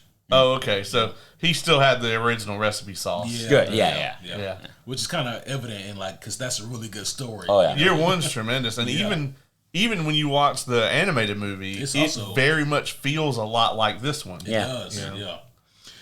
So just one more thing before we wrap up here. I just want to talk about inspiration and what inspires somebody to write, because that always fascinates me. Caleb, last week when we talked about redemption arcs, I mentioned Silver Surfer, and that led me down the path of talking about Donny Cates and him writing Silver Surfer Black, a tremendous story. And his inspiration for that was he was in the airport and he had already written like the first issue of Silver Surfer Black. And Donny Cates has a very specific style of writing, and is very cool and very edgy and very visceral in his own nature. But he had gotten the news in that very moment that Stan Lee had passed away. And, after taking some moment to reflect on that, he opened up his laptop and he deleted everything he had written. And he started over again, and what we got is Silver Surfer Black, an absolutely beautiful story. That was his inspiration. Frank Miller's inspiration for The Dark Knight Returns was he got robbed in New York one day, and that shit really pissed him off. Yeah. And I'm like, that's fucking excellent, Like, I'm not mad at that at all. Inspiration can come from anywhere, So, I just think that's the most Frank Miller thing about all of this, is that had that mugger not robbed him, we may have never gotten this story. Right. That's fascinating. Yeah. Every punch drawn is what Frank would have done to that guy. That's what I think. Yeah. That's what I really think. Wow. Fellas, what are your final thoughts and feelings about The Dark Knight Returns? I mean, if you want to look at the influence on modern cinema, modern entertainment, I'm not sure that there is a single book that's more influential, because clearly, like, the concept for Batfleck was this Batman, right? Mm-hmm. I mean, they didn't get it spot on, but they went with an older, grizzled, angry, kind of retired. I guess he was retired. I don't think they ever fully go into it, but, like, he had hung it up right when Superman, when Man of Steel happened. Had he, though? Maybe. I thought for the same reason. I thought Jason died, and then he hung it up, and then the Metropolis shit happened, and then that caused him to come back. Maybe was my understanding of it. Yeah, that might have been what happened. Yeah. But he's got the bloody Jason suit hanging up in the Batcave. Yeah. Hell, even down to the point where J.K. Simmons fucking wears the exact shit that Gordon has on in this story. He does. Yeah. That's true. And then we talked about Rises, how this story and Nightfall were the major inspirations for that. And I mean, really, all of Nolan's Batman is Frank Miller-esque, the Dark Knight trilogy. Yeah. Clearly draws a lot of Frank Miller inspirations. One thing we didn't talk about, that big-ass fight at the end of Rises that may or may not make that much sense. Very reminiscent of the mutant gang fighting the populace in this story. It was just done way fucking better here. But it's that same setup, where the actual citizens have to rise up and fight, the threat. And then you have that kind of iconic moment where Batman comes through the crowd, and that happens here as well. Yeah. So, I would argue that there's not a more influential book on, popular media, Batman.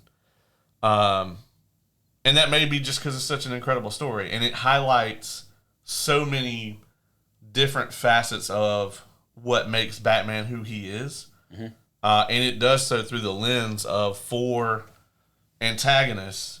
And each one of them is kind of showing us a different side of Batman, with that being Two-Face, with the mutant leader, with the Joker, and with Superman. Yeah. Yeah.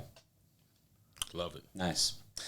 There's not a lot that I could add to that hasn't already been said about this book by more prolific voices than my own. However, I find myself constantly asking why Frank Miller wrote the story like this. He could have had the story been like many other comic book characters or comic book stories at this time, whereas they were like the book or the episode begins, there's one villain, maybe a team up, and by the end of the episode, they're defeated, story's resolved, case closed, let's make money. But in this particular case, the story is so well written and so differently written in that it is necessary for us to see Harvey Dent, Joker, the mutants, every encounter, every trial that Batman goes through. And I ask myself, why did Frank write the story in this way? Why is it such a standout story, but why did it have to be with all these trials? Couldn't it have been like one amazing book with just a focus on the Joker story and him leaving the catatonic state, and then more details on that, and then like more, between the panel moments, drawn in panels, but focused only on that. And I keep coming back to the same answer for myself, really, and that is because each of these together is everything you need to know about Batman. Every one of these in their own way helps spell and give you a perspective of our vigilante hero that just expound more on him, that gives off more information, backstory, development, hopes, desires, attributes of him.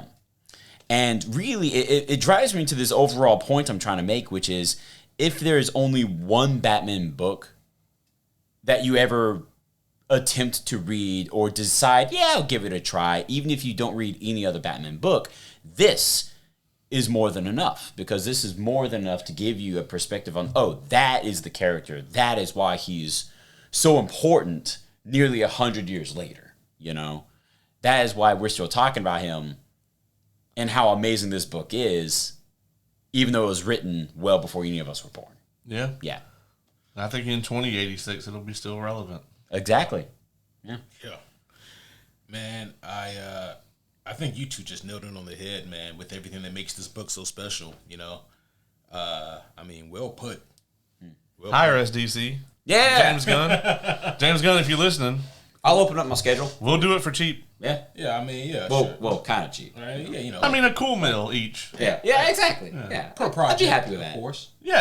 Obviously, yeah. That's fair. Yeah. That's fair. And And superhero homie name rights. Yeah, and we won't work Dragon Con weekend. We refuse. No. We gotta can't- participate in that. We need that off. Come on. Yeah. Let's be reasonable. Yeah. You know. Now, if you are going to bring the movie there, we can help with the setup and all that. Right. Same goes Because we're already for going to be there. You know? Yeah. Same goes for San Diego, of course. Oh yeah. Well. Yeah. Yeah, well, I mean, we're going to need you to cover the travel, and we're going to need those VIP badges. Exactly, of course. Yeah. And cover it, not comp us for it. And, Yeah, and, no, and, no. and listen, if you want me to, if you want to be, if you want me to be your Green Lantern, you know, John Stewart, I will. All right, fine, I'll do it. All right, but just know that it's gonna have to work around the podcast schedule. You know, What character would you be? That James Gunn is going to write? I don't know. James Gunn doesn't have the Final Fantasy VII rights, Ace. I don't know if you know that or not. But God, what DC character, what James Gunn DCU character do I want to be? Same question for me, but I have no idea. I'm trying to think. I want to be Commissioner Gordon. Oh, Okay. Yeah, I want to be Gordon. Respect. Hell yeah. Yeah. I'm not old enough to pull off Alfred yet. That's true. Yeah, you can't put on that yet. You seem like you'd be like a Commissioner Gordon who's just like fed up with like incompetency. Yeah, that's good. That's good. Yeah, we let another one get away, sir. God. Listen. I would tell your busted ass to go up to the roof and turn on the bat signal. Yeah. But you'd probably fuck that up. So I'm gonna go up there. Behind closed doors, you pull out the bottle. Oh, goddamn. I would fire that guy if we didn't need the people right now. I just like he's fucking Santa Claus. I just leave fucking Batman a glass of scotch up on the roof. Yeah. Turn the signal on, leave the glass. Peace. I'm going home. Go home to fuck my wife. I'm out.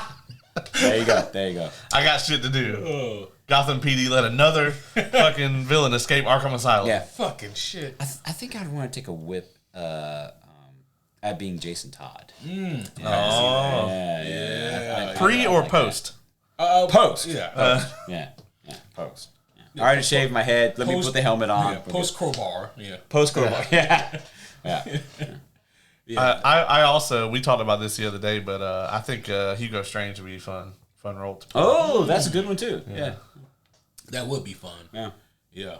We were fan casting Dave Bautista for that. Yeah. Oh. Yeah. Right? Mm-hmm.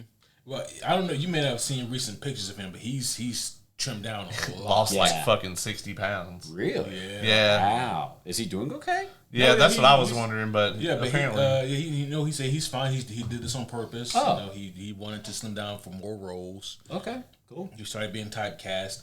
The crazy thing is, he's still 240. He says. Yeah, because he is like 6'5", so I guess it tracks. But God damn. and also the outfit he's wearing doesn't do him any favors in terms of like his physique. But that, Jesus Christ. Yeah. that's what it looks Homeboy like slimmed down and hit a tanning boost. Like wow. For those of you not on the video, I just showed him the photo of Yeah. looking like he just got hit by the nuke in Dark Knight Returns. Right. Gonna find you some daffodils, motherfucker. Oh shit! So in Final Fantasy, Sid Highwind. Oh yeah, for sure. Who Kevin? Who are you gonna play in Final Fantasy movie? Yuffie. That's gonna get weird, but I totally want to see you in the Moogle hoodie now. There you go. The game. Honestly, I think I'd take a stab at being Cloud. Oh, for sure. Yeah. I want to see you in the spiky wig. And, Yeah. Same, actually. Yeah. And you got to be able to go. Yeah, you gotta be able to do that. That's great. Who would you play, Ace? Who are you thinking? I don't know, man. Yeah, who could I possibly play? In Final Fantasy mythology? Wait, do me a favor. Hold your arm up. You're right, Kevin. I'd make a great Vincent. You would, exactly. That's what I was looking for. Yeah. I was thinking like a squall. You know? Oh, okay. Oh, okay. yeah, there you go. Gunblade. Yeah. So. It's like you can say like Titus or something, you know. Well, see, I forget about that. you'd have to do the laugh. Ha ha ha ha. And I think that it's officially a sign that we have gone on too long. Yeah, we're at 3 hours. Yeah, Jesus Christ. Once I start doing the tightest laugh in Final Fantasy X, we've gone too long. Homies. Oh, man. Thanks for sticking around. Happy Batman Day. Hell yeah. Happy Batman Day. Yeah. I didn't burn my bear with me here, so I get 2 next time. That is not how that. They do not roll over. I'm switching AT&T, damn it. Homies, they're right. It has been 3 hours. It's been a blast, though. We're going to go ahead and wrap this one up. Thank you guys for being here again, though. And hopefully you guys enjoyed this episode half as much as we did.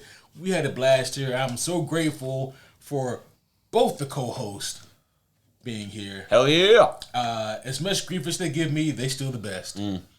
But that's going to be all for now. So, until next time, my name is Superhero Homie Q.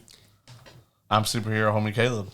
And I'm Superhero Homie Kevin. Same bat time, same bat channel.